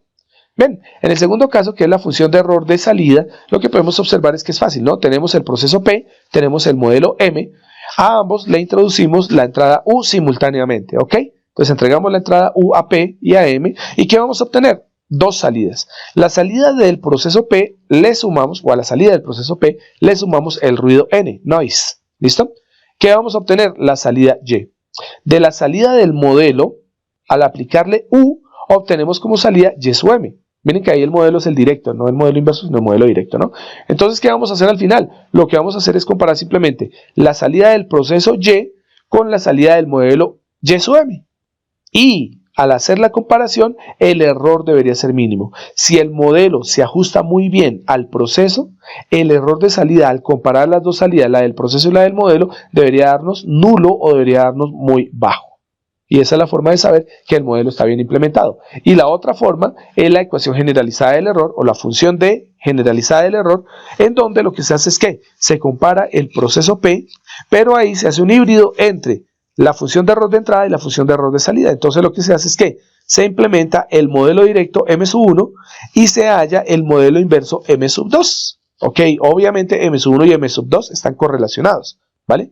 Porque M1 pues es el modelo directo o el modelo que proponemos, M2 es la inversión del modelo que acabamos de proponer. Entonces bien, colocando a M1, vemos que la entrada U entra al proceso y entra directamente al modelo directo M1. Bien, observamos que de la salida del proceso P le sumamos directamente al ruido N y vamos a tener la salida Y. ¿Qué hacemos con la salida Y? La salida Y la retornamos hacia el modelo inverso, M2, ¿cierto? Al modelo inverso de M2. ¿Y qué debemos obtener? Miren lo que está comparando ahí el sistema donde se detecta el error. Se está comparando la salida Y sub M con respecto a la entrada U sub M.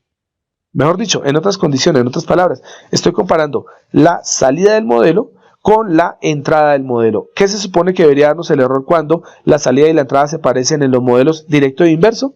Debería darnos un error muy pequeño. Si el error nos da muy pequeño, quiere decir que el modelo asociado a M1 está correcto y funciona muy semejante al del proceso. Funciona muy bien y muy parecido al proceso, ¿ok? Entonces, bajo esas condiciones, pues, este modelo es mucho más general, pero es mucho más complejo también, ¿no? Porque ahí tenemos que obtener el modelo directo y el modelo inverso. Ven.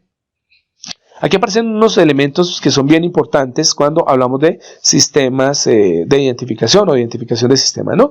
Y es que si utilizamos sistemas digitales, podemos tener varias condiciones o varias formas de trabajo. Ahora bien, la pregunta del millón es, espere, ¿es que puede existir un método de identificación con señales analógicas? Claro que sí, existen. Los modelos antiguos basados en amplificador operacional funcionaban así, pero en la edad en que estamos, en la época en que estamos, es mucho más fácil utilizar sistemas digitales. Entonces la pregunta ¿es más fácil, por ejemplo, a partir de datos, obtener parámetros? Sí, pero ¿cómo? Pues que si la cantidad de datos que yo puedo tener para poder obtener los parámetros desde un sensor o desde un conjunto de sensores es muy grande, yo prefiero utilizar computadoras. Claro, porque la computadora me hace todas las operaciones y no me tendré que quedar quién sabe cuántos días esperando a que me dé la respuesta en un sistema analógico. Entonces, aquí sobra decir, si se utilizan sistemas digitales, no, es que ya ahorita, al momento en que estamos, lo ideal es utilizar computadoras, lo ideal es utilizar sistemas digitales, porque ahí podemos hacer los cálculos y podemos correr los algoritmos muchísimo más rápido. Entonces, bien, como vamos a utilizar computadores, vamos a utilizar sistemas digitales, en la identificación hay 3 elementos importantes, están resaltados en verde. Primero, la forma de la interacción. Segundo, los tipos de algoritmos a implementar. Y tercero, la forma en que se procesan los datos. Para el primer caso, en la interacción, nosotros tenemos que se pueden presentar 2 formas, ¿listo? Según la interacción entre entre computadora y proceso, ¿no? ¿Cuáles son? Que la relación entre proceso y computadora sea fuera de línea o que la relación entre computadora y proceso se den en línea. Para línea se llama acoplamiento directo, para fuera de línea se llama acoplamiento indirecto. Recordemos que lo que tenemos que calcular es el error. Entonces la pregunta es, ¿qué significa la interacción fuera de línea? Fuera de línea es cuando ustedes toman los datos del proceso, los guardan, ¿listo? Y después corren un modelo. No los van a correr al mismo tiempo, es decir, proceso y modelo no van a estar funcionando al mismo tiempo. No, corro el proceso. Del proceso obtengo mis datos, guardo mis datos y tiempo después, a través de una simulación, a través de software, lo que hago es corro el modelo y comparo los datos del modelo con los datos que guardé anteriormente, ¿cierto?, de mi proceso. Eso significa estar en fuera de línea. ¿Y en línea qué significa? En línea significa que voy a correr tanto el proceso como el modelo y hago la comparación casi de inmediato. ¿Listo? Eso es lo que significa. Eso está muy ligado a las siguientes definiciones. En sistemas digitales, cuando utilizamos algoritmia, y obviamente la vamos a utilizar, ¿cierto? Tenemos 2 formas de algoritmos. Los algoritmos que se basan en procesamiento por lotes, en inglés batch, ¿listo? O los algoritmos que se basan en procesamiento en tiempo real. Ahí ya fácilmente podemos identificar qué significa el de tiempo real, ¿no? Procesamiento en tiempo real significa, corremos proceso, corremos modelo, obtenemos datos, comparamos inmediatamente. Y así como van llegando, ¿cierto? Van llegando los datos, los voy procesando inmediatamente. Y eso es tiempo real. ¿Cuál es el inconveniente con el procesamiento en tiempo real? Fácil, que para yo poder correr tal cantidad de datos y hacer las comparaciones entre los datos que obtengo del proceso y los que obtengo del modelo, pues necesito una unidad de cómputo extremadamente potente. Necesito mucha velocidad de procesamiento, necesito mucha memoria y seguramente necesitaré un equipo que tenga la capacidad de correr algoritmos complejos. Entonces no puedo utilizar cualquier Pentium o Lentium más bien, ¿cierto? 586 o 386 comparado por ejemplo con una unidad Intel Core i10, una cosa así. Obviamente vamos a tener limitaciones en el caso de que el algoritmo tenga que correr en tiempo real. Tiene que ser una computadora potente. Para el caso de que no tengamos computadoras muy potentes, entonces podemos correr algoritmos por procesamiento por lotes. ¿Y eso qué significa? Procesamiento por lotes es que el sistema puede tomar, por ejemplo, los datos en línea o fuera de línea, no importa, ¿cierto? Y los va tomando por bloques. ¿Listo? Eso es lo que significa por lotes. Tomo una cantidad de datos, los guardo y después voy tomando por lotes, por pedazos, esos datos y hago un algoritmo. Miren que cuando hablamos de procesamiento por lotes estamos hablando de algoritmos paralelos, ¿listo? Mientras que cuando hablamos de tiempo real estamos hablando de algoritmos que corren secuencialmente, ¿cierto? Cíclicos. Entonces, bien, ahí hay 2 tipos de algoritmos de trabajo. Y de acuerdo al procesamiento de los datos podemos ver 2 cosas. Existen los métodos de procesamiento de datos recursivos y los métodos de procesamiento de datos no recursivos. Los recursivos son aquellos que utilizan directamente lo que son los datos inmediatos, los datos que se están obteniendo inmediatamente tanto de proceso como de modelo. Esos son los métodos recursivos. Los métodos no recursivos son aquellos en donde se utilizan mediciones o datos que se han almacenado previamente en una base. ¿Listo? Por lo tanto, yo puedo tomar esos datos en un método no recursivo y operarlos de diferentes maneras. Por eso es que un método no recursivo también está dividido en 2 partes. Que el procesamiento por método no recursivo sea de tipo directo o que el procesamiento de datos por método no recursivo sea de tipo indirecto. ¿Qué significa tener un procesamiento no recursivo directo? Significa que yo tomo todos los datos que están almacenados, todos, ¿listo? Y ejecuto, ¿cierto?, un programa en donde esos datos se procesen de inmediato. ¿Listo? O sea, se procesen ahí mismo. Normalmente, ¿qué va a pasar? Va a pasar que nosotros tenemos un único ciclo de ejecución de programa en donde van pasando todos los datos y se va ejecutando el algoritmo de reconocimiento o el algoritmo como tal de identificación de parámetros. ¿Listo? En el método indirecto, del procesamiento no recursivo, lo que vamos a hacer es que nosotros tenemos múltiples cadenas cíclicas, es decir, tenemos múltiples rutinas que se encargan de calcular los diferentes valores. Entonces, ¿qué significa? La diferencia entre el método directo, que tiene un solo paso, es decir, que tiene un algoritmo corriendo completamente, a el de método indirecto de múltiples pasos, es decir, que tiene múltiples algoritmos corriendo, ¿cierto? Uno tras el otro, pues está también en el hecho de cuál va a ser la velocidad de procesamiento. ¿Qué necesito para que el procesamiento se pueda dar en un solo paso? ¿Qué necesito para que el procesamiento se pueda dar en múltiples pasos? La potencia del equipo de cómputo. ¿Listo? Bien. Y aquí aparecen unas tablitas muy generales, pero son, digamos, las tablitas que se utilizan para determinar qué tipo de método vamos a utilizar desde el punto de vista de la clasificación, de la identificación de sistemas. Ahí aparecen, bueno, lo primero, el método, cómo se llama el método. Lo segundo, pues aparece en qué se aplica. Bueno, se aplica una señal de entrada, tenemos una señal de salida y sabemos si el modelo es paramétrico o no paramétrico. Recordemos que estamos hablando de identificación de sistemas. ¿Bien? Ahí aparece, a ver si, también aparecen elementos como saber si se puede aplicar, por ejemplo, para procesos lineales, es decir, para ecuaciones lineales o sistemas que tienen comportamiento lineal o sistemas en donde aparecen no linealidades. ¿Listo? También nos dice si es permisible utilizar señales de ruido, una relación de ruido, una señal de ruido que me permita también identificar de pronto otros parámetros del modelo. ¿Bien? También aparece, bueno, si se puede aplicar el procesamiento online, recuerden que es en línea, o el procesamiento offline, que es procesamiento fuera de línea, ¿vale? Aquí también nos identifica si el método es susceptible de trabajar procesamiento por lotes de datos o procesamiento en tiempo real, bajo las condiciones que les dije ahorita de potencia de cómputo, ¿no? Y también nos dice si se puede utilizar en sistemas variantes en el tiempo, ¿listo? O en sistemas MIMO, sistemas de múltiple entrada, múltiple salida. Nos dice cuál es la fidelidad de los resultados que se obtienen en este modelo, siempre y cuando se aplique bien, y en los campos de aplicación, ¿vale? Entonces, el primer método se conoce como el método de determinación de valores característicos. Observen ustedes que se utiliza para sistemas o modelos de tipo paramétrico, en donde nosotros ponemos una entrada y obtenemos una salida. Por lo tanto, podemos obtener una relación entrada-salida que nos defina los parámetros. ¿Bien?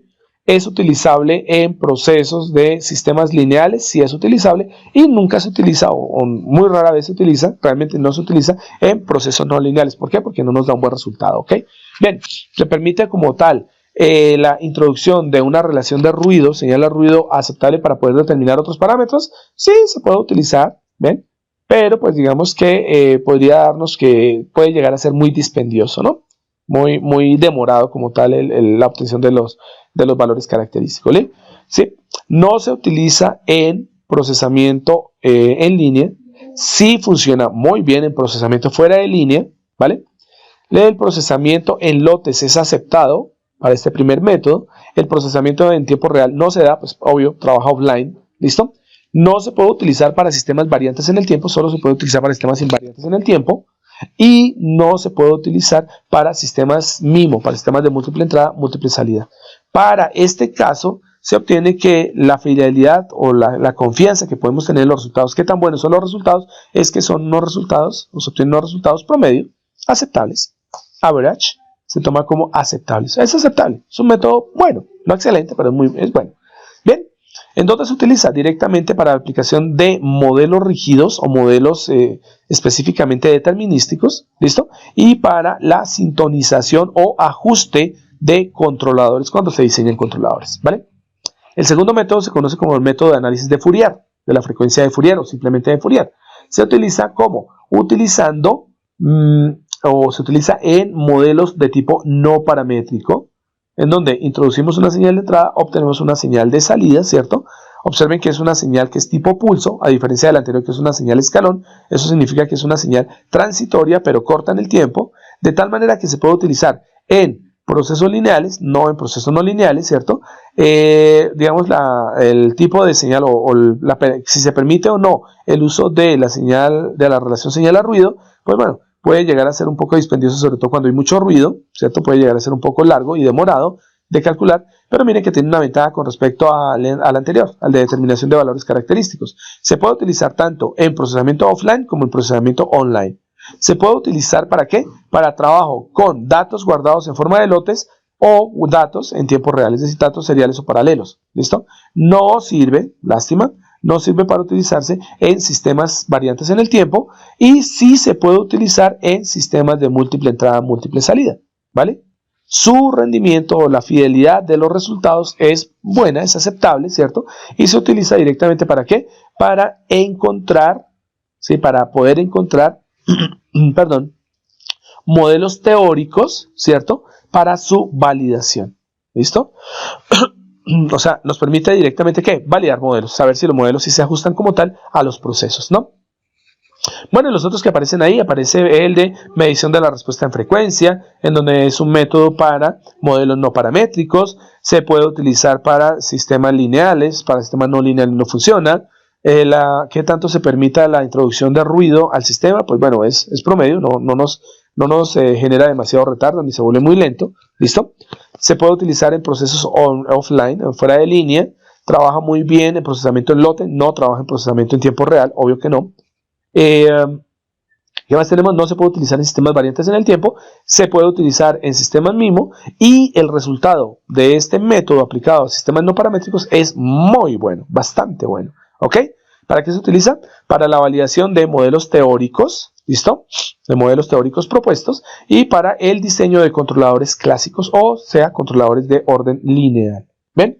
Bueno, y ahí aparecen otros como el método de correlación o análisis de correlación para sistemas no paramétricos, en donde, pues bueno, es muy bueno, responde bastante bien a la introducción de ruido. A diferencia del anterior, tiene una ventaja y es que se trabaja en offline, online, puede trabajar procesamiento en lotes o procesamiento directo o en tiempo real, puede trabajar para sistemas variantes en el tiempo, se puede utilizar en sistemas MIMO, tiene un buen resultado o entrega unos buenos resultados y bueno, al fin y al cabo termina ¿qué? Siendo utilizado para encontrar una relación, para determinar las relaciones entrada-salida de un sistema y para poder determinar, ¿cierto?, retardos en el tiempo en la respuesta del sistema, ¿vale? Bueno, y si continuamos así, miren que la tabla nos dice que existe el modelo de ajuste, ¿cierto?, o ajuste de modelos, y el otro que es el de estimación de parámetros, que se utiliza para sistemas paramétricos. Observen que dentro del cuadrito, dentro del bloque, aparece una definición del tipo de modelo. Miren que es un modelo en función de transferencia, o sea, está en Laplace, ¿no? Observen que para este tipo de modelos, pues, tienen una ventaja estos dos, y es que estos sí se pueden utilizar tanto para sistemas lineales como no lineales, ¿cierto? Se pueden utilizar para, se les puede aplicar ruido, y pues el ruido, digamos que no afecta el proceso de cálculo, no es tan grande. Bien, bueno, en el caso de estimación de parámetros no, pero en el caso de modelo de ajuste sí es bastante largo, ¿no? Se pueden utilizar ambos, tanto en procesamiento online como offline, en línea, fuera de línea. La única diferencia acá es que para el ajuste de modelo no se puede utilizar lotes, se tiene que utilizar en tiempo real, mientras que en el de estimación de parámetros sí puede ser indistinto trabajar lotes o se puede trabajar también en tiempo real, ¿no? Igualmente trabajan para sistemas variantes en el tiempo y bueno, el de ajuste de modelo no funciona para el sistema MIMO, el de estimación de parámetros sí funciona para el sistema MIMO, ¿no? Y los resultados son buenos para la estimación de parámetros y pues aceptables para el caso de modelos ajustados o de ajuste de modelo, ¿no? ¿Para qué sirve cada uno? El de ajuste de modelo sirve para eso mismo, para encontrar los parámetros de los modelos, ¿listo? Y el de estimación de parámetros pues sirve para ¿qué? Para desarrollar algo que se conoce como, bueno, unas estrategias, unas técnicas que se conocen como las estrategias de los controladores adaptativos, controladores que cambian los parámetros en función a los datos, ¿ven? Sirve para implementar los mismos controladores adaptativos y sirve para algo bien importante que es la detección de fallas, determinación de fallos en un sistema. ¿Ven? Bueno, esta tablita crece más aquí, ¿bien? Y aparece en la continuación. Entonces aquí aparecen métodos como son el método de optimización iterativa, que como su nombre lo indica, necesita realizar múltiples cálculos de manera cíclica, el método del filtro de Kalman extendido, ¿bien? Que se utiliza para sistemas en espacio de estados. Miren que tanto el de optimización iterativa como el de Kalman está utilizándose para representaciones en espacio de estados, ¿no? O sea, matriciales.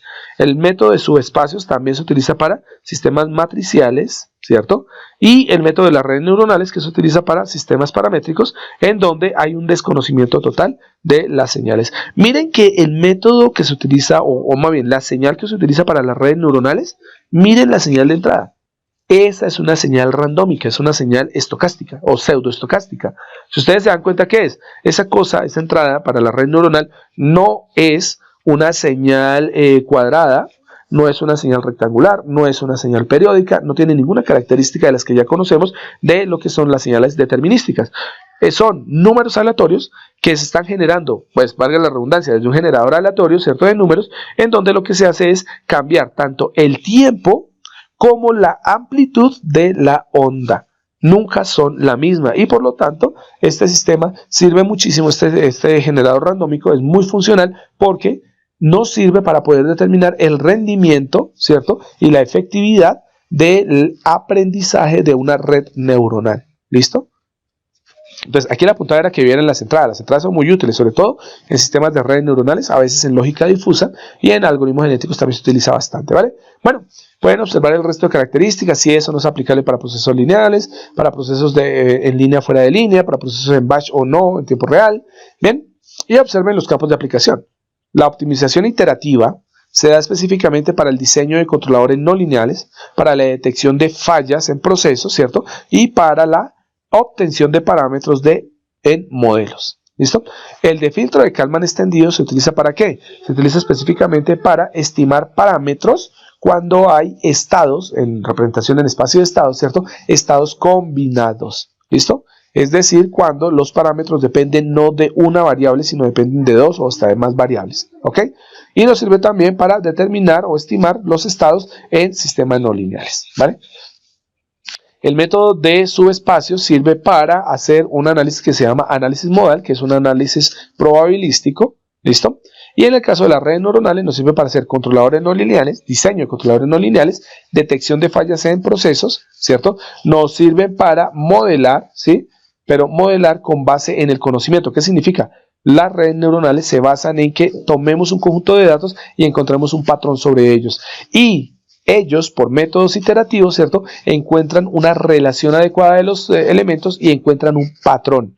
¿Y cómo lo hacen? Lo hacen mediante algo que se conoce como el aprendizaje. Entonces, este sistema permite medir el grado de aprendizaje de la red neuronal y obviamente trata de buscar que encontremos los parámetros más adecuados para el modelo propuesto. Entonces, es un sistema que es muy utilizado en sistemas de caja negra o gris oscura, ¿no? Ya lo hemos visto anteriormente en algunas tablitas. ¿Vale? Las aplicaciones de los modelos, pues bueno, sobra decirlo que nos permite conocer el comportamiento de los procesos, obvio, porque nosotros podemos determinar el comportamiento presente, pasado y en algunos casos cómo se va a comportar en un futuro una planta o un sistema, un modelo cuando nosotros apliquemos, por ejemplo, perturbaciones. Entonces nos permite tener, ¿cierto?, como una especie de visión adicional de qué va a pasar en los procesos. Bien, qué puede ocurrir directamente cuando aplicamos un control y cómo podemos diseñar un control o un sistema de regulación óptimo, ¿no? Sirve para modelar los modelos, validar los modelos teóricos, significa nos permite como tal obtener modelos de tal manera que podemos corroborar y verificar si el modelo aplica o no aplica para la parte del proceso real. Nos sirve para sintonizar parámetros de controladores. Entonces recordemos muy bien que un controlador lo que va a hacer es ejecutar acciones para que un sistema se mantenga dentro de una operación determinada, de una operación de referencia o deseada. Por lo tanto, esos parámetros se pueden llegar a, definir de una manera mucho más precisa dependiendo del tipo de control que se necesite de uno conjunto de variables. ¿Listo?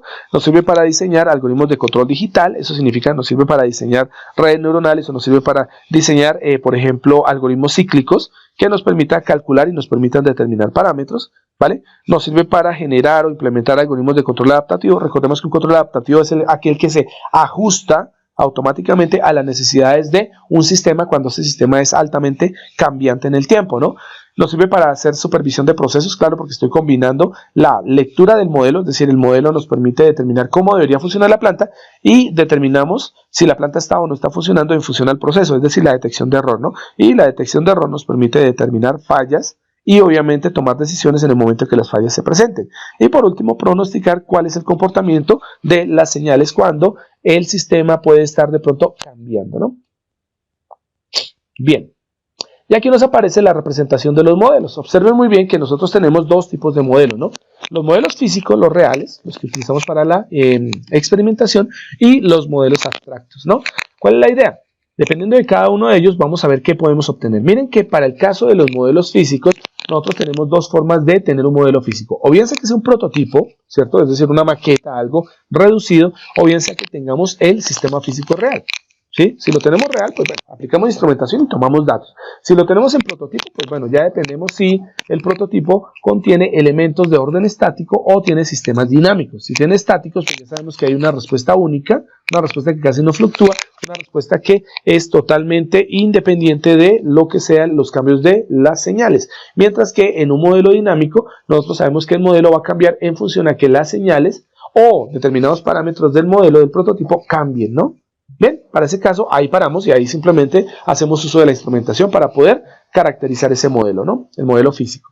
En cambio, en el modelo abstracto, el modelo mental, sí tenemos varias vías. Lo primero, el modelo abstracto se puede presentar como un modelo matemático, el modelo abstracto se puede representar como un modelo descriptivo, que es conceptual, dependiente casi siempre del lenguaje, ¿listo? Y podemos tener los modelos de caja negra, que son los modelos de redes neuronales artificiales. Artificial Neural Network, significa ANN, ¿no? Cuando tenemos un modelo matemático podemos tener tres casos, ¿no? El primero, que el modelo matemático sea de orden continuo o en tiempo continuo. Para tal caso se nos puede presentar dos variantes, que los modelos continuos puedan ser representados en el dominio del tiempo o que los modelos continuos puedan ser representados en el dominio de la frecuencia. Y cuando son representados en el dominio del tiempo, pues tenemos dos casos adicionales, que en el dominio del tiempo podamos obtener ecuaciones diferenciales ordinarias o ecuaciones diferenciales parciales. Y las ecuaciones diferenciales ordinarias se pueden presentar como modelos lineales o modelos no lineales. ¿Ven? El modelo matemático también puede llegar a ser discreto y entonces en este caso pues tendremos que hacer uso como tal de las matemáticas discretas, de las transformaciones Z y del trabajo ya no con elementos continuos como puede ser por ejemplo integrales, sino por ejemplo ya sumatorias, ¿cierto? Series que nos permitan determinar aproximaciones del modelo, ¿ok? Y pues el modelo matemático también puede tener características determinísticas o puede ser totalmente un modelo estocástico. Cuando es estocástico dependemos directamente de funciones de distribución de probabilidad, cuando es determinístico dependemos directamente de ecuaciones ya planteadas. ¿Ven? El modelo abstracto puede llegar a ser un modelo descriptivo. ¿Qué significa descriptivo? Que no tiene un valor numérico dado, sino que depende de algo diferente, que son las cualidades. Entonces, un modelo abstracto puede darse en función también de las cualidades y no de las cantidades como sería en el caso matemático, ¿no? Cuando tenemos las cualidades, estas se pueden describir como son de un modo más aplicado hacia el lenguaje o aplicado de pronto hacia los diagramas, entonces podemos tener dos casos del modelo descriptivo. Uno que sea dado en función al lenguaje propio. English paragraph significa, significaría frases en inglés, pero estamos hablando directamente de modelos lingüísticos. Y lo otro es que se nos presente en forma de modelos lógicos. Cuando un modelo descriptivo se nos presenta como un modelo lógico, podemos tener que este tiene características de sistemas de orden difuso o de lógica difusa, o podemos tener que sean de lógica rígida. ¿Qué significa de lógica difusa? Que los valores no están bien definidos o las cualidades no están bien definidas, mientras que en los modelos de lógica rígida nosotros tenemos cualidades bien definidas. ¿Vale? Y por último, el modelo abstracto, pues bueno, también se puede manejar desde el uso de las redes neuronales artificiales o redes neuronales. ¿Vale? Y en la parte derecha podemos observar una gráfica que nos muestra la relación que existe entre la complejidad y la precisión cuando se aplica algún tipo de criterio técnica. Cuando nosotros tenemos baja complejidad, podemos obtener que para baja complejidad la precisión que podemos llevar o recibir a cambio en la aplicación de un modelo matemático puede llegar a ser bastante buena. Pero si la complejidad aumenta, ya los modelos matemáticos no funcionan. Por lo tanto, partimos al hecho de utilizar redes neuronales. Y a medida que la complejidad aumenta, vamos a observar que las redes neuronales funcionan con una precisión bastante alta. Ojo, porque accuracy en instrumentación se definía como exactitud. Pero aquí no estamos en instrumentación, estamos en modelado. Y para nuestro caso, aquí accuracy se traduce tal cual el inglés, que indica precisión, ¿ok? Entonces, bien, aumentamos la complejidad, pasamos de los modelos matemáticos a los modelos en redes neuronales, ¿listo? Pero llegará un momento en que cuando la complejidad es muy alta y ya el sistema no se puede cuantificar, entonces debemos pasar a la cualidad. Y si se puede describir un sistema en función a sus cualidades, entonces la aplicación de modelos difusos va a ser bastante buena. Y la complejidad, aunque aumente, la precisión como tal de mi modelo, pues va a aumentar la precisión obviamente de la expresión del modelo que vamos a obtener, ¿no?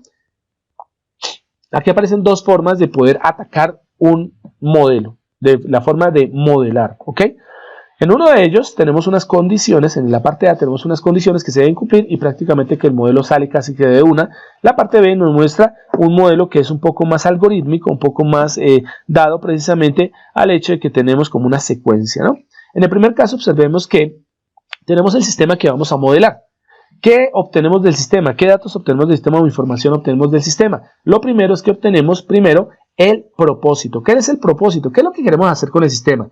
¿Queremos cambiar una variable? ¿Queremos ajustarla? ¿Queremos elevarla? ¿Qué queremos hacer realmente con el sistema? Entonces miren que ese purpose, que significa precisamente eso, propósito, tiene mucho que ver con lo que se llaman los valores de referencia o las señales de salida de referencia.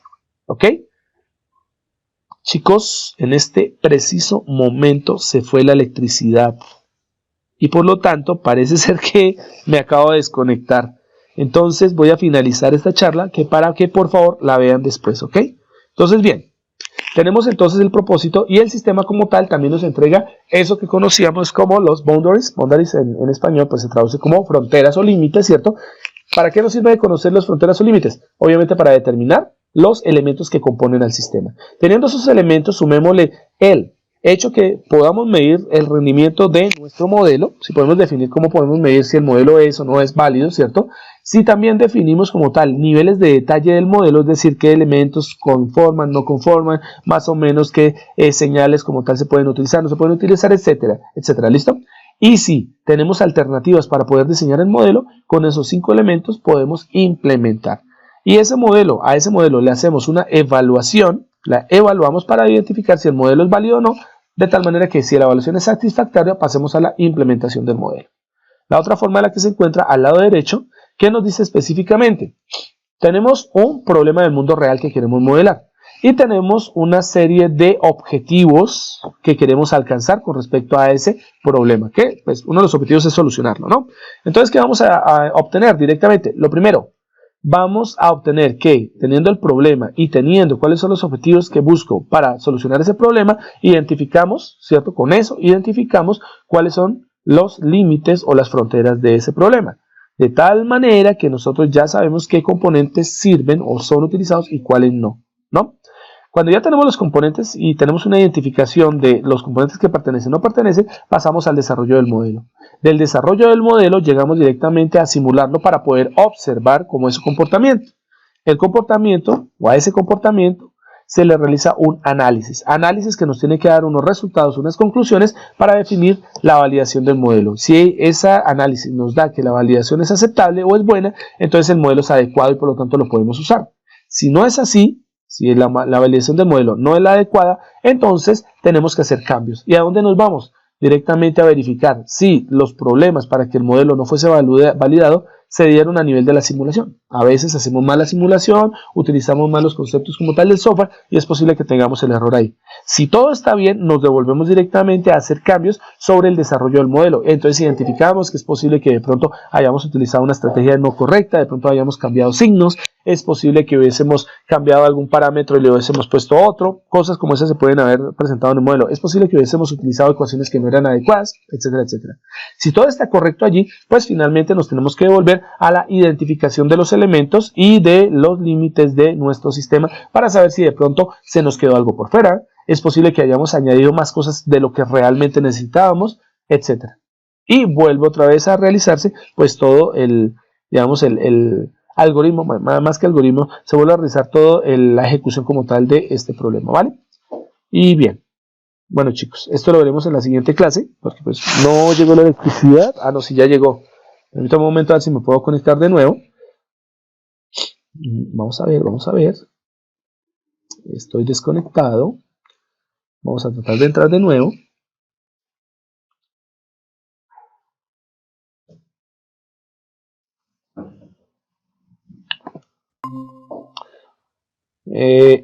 Hola a todos de nuevo. Estaba hablando y no me he dado cuenta que se había ido la electricidad. ¿Ok? Se fue la electricidad y hasta ahora volvió y por eso hasta ahora me conecto. Bueno, eso quedó en el video porque me di cuenta en el video, entonces ni modo. Ahí continué un poco. Entonces chicos, voy a finalizar la sesión. Simplemente hablé de la diapositiva que estábamos viendo al final. Continuaremos la próxima semana el día miércoles, ¿correcto? para así pues dar como finalizado como tal la introducción y poder empezar la parte matemática, ¿ok? No sé si hasta lo que vieron tengan algún tipo de pregunta. Obvio, porque pues, lo que no vieron, ¿cómo van a preguntar, no? No se preocupe que está en el video, es simplemente la explicación de los dos métodos, el método de modelado paralelo y el método secuencial, ¿ok?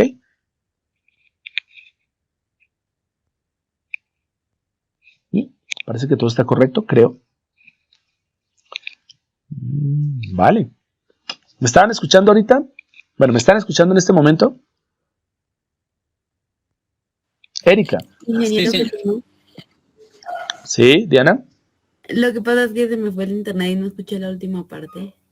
No te preocupes que todo quedó en el video, entonces les recomiendo que le vean ahorita porque a mí se me fue la electricidad. Entonces me quedé sin electricidad y me quedé hablando solo. Entonces, bueno, no, solamente fueron algunos minuticos, ahí están explicados muy bien. Simplemente mirar cómo es la secuencia como tal para el modelo, ¿vale? Por eso miren, parece que no tengo compartida la pantalla ni nada, pero estaba explicando esta diapositiva de acá, ¿no? A ver. Se me perdió. Esta estaba. Estaba explicando esta diapositiva de acá. Creo que ahí fue donde nos quedamos, ¿no? Entonces, les estaba mostrando directamente lo que era el concepto de lo que es el modelo, ¿sí? Entonces, cómo es que hay unos elementos que se requieren para poder atacar un modelo, para poder empezar a implementarlo, ¿no? Y la idea básica, pues bueno, era tomar precisamente esto. Quiero que lo vean, pues para no tener que repetir todo esto, pero bueno, ahí quedó en el video, ¿no? Entonces, lo pueden observar apenas ya lo tenga, ya haya hecho la producción del video, la haya subido, montado en la plataforma. Bueno, la idea básica de acá es que ustedes observen algo y es la forma en que se toman algunos modelos, ¿listo? Hay unos modelos que se toman como ejemplo y que ustedes observen cuál es la capacidad de descripción, cuál es su ambigüedad. La capacidad de descripción es que también, ¿cierto? Utilizando los elementos con los que cuenta el modelo, nosotros podemos describirlo. La ambigüedad es si se llegan a presentar, por ejemplo, casos en que no quede muy bien definido o se pueda presentar malas interpretaciones del modelo.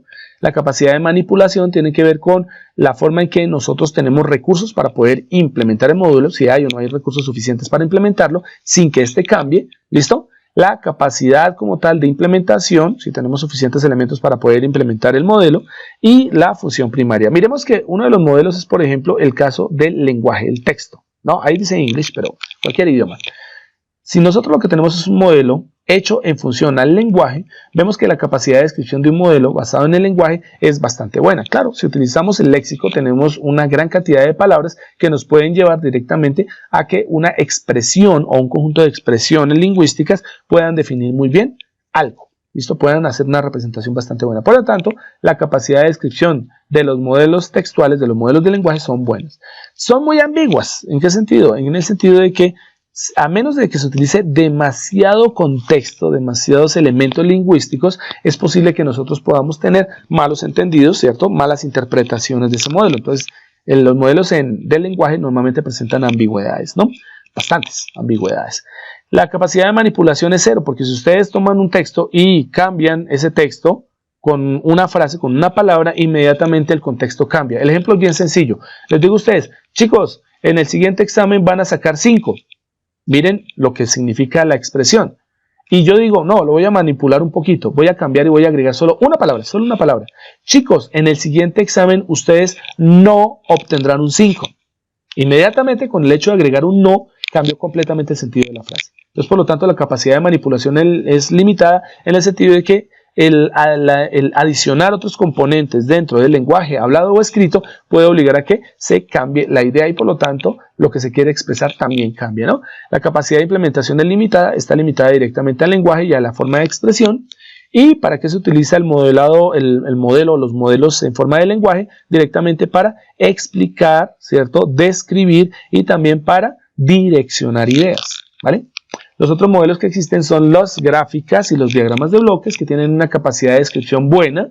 No son ambiguos porque si en un diagrama el bloque se llama transistor 2N2222, se llamará siempre 2N2222. No puede ser R de resistencia, no puede ser C de capacitancia, no.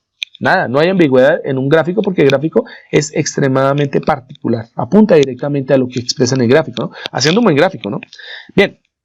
La capacidad de manipulación, bueno, no presenta ambigüedades, pero aparte de eso, la capacidad de manipulación, pues digamos que es muy pobre. ¿Por qué? Porque en un dibujo, si ustedes quitan una flecha y la cambian de sentido y le pegan a otro lado, inmediatamente el dibujo cambia. ¿Listo? Si ustedes tienen, por ejemplo, la cara de una persona dibujada, un dibujo normal, ¿cierto? Y le quitan las orejas y le ponen orejas de conejo, ya no es una persona normal, ¿cierto? En un diagrama de bloques, si su diagrama de bloques se llamaba G y después le ponen y le quitan y le borran el G y le ponen Y, pues Y es diferente a G, no puede ser lo mismo, a menos que expresen más adelante, ¿cierto? Que son lo mismo, ¿vale? Entonces no hay una capacidad de manipulación alta, ¿vale? La implementación, la capacidad para poderse implementar es bastante buena, hay muchísimos recursos del dibujo y del diagrama de bloques para poder representar modelos y se utiliza específicamente para el diseño, el ensamble, la construcción. Ensamble y construcción pues hacen referencia a la implementación de sistemas.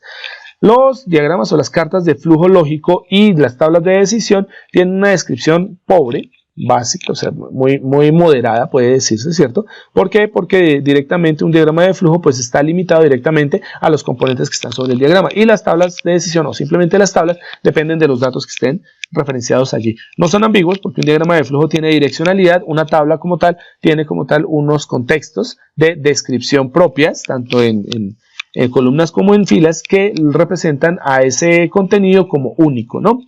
No tiene una capacidad de manipulación alta, definitivamente no se puede manipular muy bien porque cambiar un diagrama de flujo, cambiar una tabla de decisión es cambiar todo el diagrama o cambiar toda la tabla.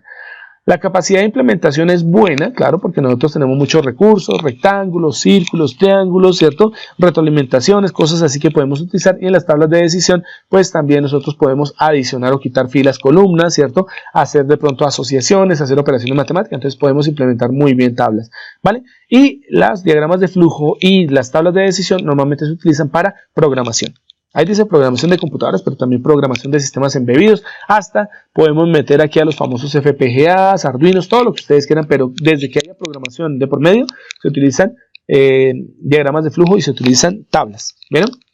Las curvas y las tablas monográficas, ¿listo? Tienen una descripción pobre, claro, una curva como tal depende específicamente de lo que se ponga en ella, pero ustedes no pueden tomar un tablero y llenar una curva de un montón de texto, porque seguramente ya la curva desaparecerá debajo del texto. Entonces, la capacidad de descripción viene definida específicamente por lo que se coloque sobre la curva, ¿no? Sobre los ejes de la curva, etc.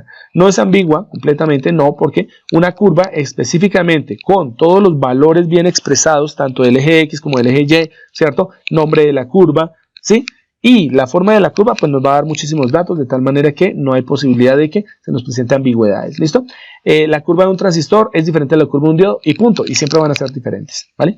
La capacidad de manipulación es bastante buena porque las curvas pueden, por ejemplo, ser manipuladas, ser, por ejemplo, redibujadas, por ejemplo, cuando yo aplico un método numérico, un método de linealización, cuando la curva yo la puedo, por ejemplo, cortar, la curva, por ejemplo, yo la puedo agrandar, la curva la puedo pasar por un proceso logarítmico para que se comprima, ¿listo? Cosas como esas. La capacidad de implementación, pues difícil, muy difícil, porque las curvas y las tablas monográficas dependen directamente de los datos, entonces si ustedes no cambian los datos, la curva no va a cambiar, punto. Y pues bueno, nos permite representar relaciones simples entre variables, ¿cierto? Y esas variables como tal, pues están relacionadas entre sí a través de esas tablas monográficas. Y por último, los modelos matemáticos, pues tienen una capacidad de descripción pobre, sobre todo cuando el modelo matemático es muy general, porque cuando no tengo el concepto como tal del parámetro que se necesita, una ecuación matemática general, no sé si me está representando una ecuación mecánica, no sé si es hidráulica, no sé si es una ecuación para de pronto representarme un modelo hídrico, presentarme un modelo ambiental, no tengo la más remota idea. Una ecuación general es difícilmente descriptiva, ¿no? No es ambigua porque si ustedes tienen una derivada, es una derivada. Si ustedes tienen una integral, es una integral y no significa absolutamente nada más diferente a eso. Capacidad de manipulación excelente porque hay muchísimos recursos para poder manipular las sumatorias. Miremos que una integral se puede ver desde la función del límite, o bueno, desde la función derivada y la función límite. Podemos verlo como una secuencia, lo podemos ver como una serie de potencias convergente, una serie de potencias, o una serie mejor alternante. Hay diferentes formas de hacer operaciones matemáticas, por lo tanto, capacidad de manipulación excelente. Capacidad de implementación es buena, claro que sí, porque nosotros podemos tomar ecuaciones generales y podemos adaptárselas a diferentes modelos, ¿listo? ¿Y para qué se utiliza? Problemas, solución de problemas y optimización de señales, sistemas y procesos, ¿no? Y ahí aparecen los ejemplos. Esto sería un modelo, un contenido en inglés. Esto sería el modelo de un diagrama, ¿cierto? Este sería el del diagrama de flujo. Aquí pues reconocemos directamente, inmediatamente lo que son las famosas curvas de comportamiento o curvas simplemente, ¿listo? Y tenemos pues, bueno, los modelos matemáticos que son ecuaciones definidas, ¿vale? Bueno, yo creo que dejamos hasta acá. Y ya esto lo podemos ver, pues ya son las 9:50 y ya detenemos la grabación. Esto lo veremos el próximo miércoles. Y ya con eso prácticamente terminamos, creo yo. A ver. Sí, nos queda nos queda esta. A ver, ahí me cambió de posición esta cosa. Bueno, nos queda esta que está acá, nos queda... Sí, nos quedan dos diapositivas para ver. Esas las terminamos en los primeros 10 minutos de la clase del próximo miércoles, ¿vale? Listo, no sé si tengan de pronto preguntas. Soy un poco disfónico, creo que me dio gripa, no es COVID, para que no se afanen, no se alarmen. Pero pues bueno, entonces por eso estoy como hablando un poco gangosín. Cuéntame, Erika. Buenos días, ingeniero. Ingeniero, su merced, el video anterior ya está disponible. ¿El video cuál? ¿El de la clase anterior? Sí, ingeniero. Permíteme 5 segundos. Vamos a ver. UPTC, tarán. Esta es la del miércoles, ¿no? Ah, esperen. Yo sé cómo sé si está disponible o no. Vamos por acá. Clases. Vamos por este lado. Modelado de sistemas. Y ustedes son el grupo 3. Por lo tanto, miramos los videos. Y está el video de la clase 0, que fue el de la semana pasada. Y este es el video de la clase 1. Este fue el que vimos la clase anterior, o sea, la que vimos el miércoles. Nos vamos directamente acá, entramos por este lado, Vamos a verificar, porque como tengo dos grupos de modelado, subo un video y entonces ahí siempre toca detener eso. Ustedes son este grupito de acá. Entonces miremos a ver, semana 1. Bueno, qué bueno que hicieron la pregunta porque sería bueno ver qué hay en la plataforma. Aquí están los dos videos que les comento que tienen que estudiar. Ojo, porque normalmente yo pregunto sobre esos videos algo. Y aquí está el video de la presentación del curso. Le dan clic y aparece lo que vimos el viernes de la semana pasada, ¿no? Esto fue lo que vimos. Va a ser obligatorio y vamos a trabajar bastante importante. Sí, o sea, se va a hacer mucha diapositiva. Ahí está el video de la sesión del viernes. Y este video que es de la sesión del miércoles. Y otra vez se fue la electricidad.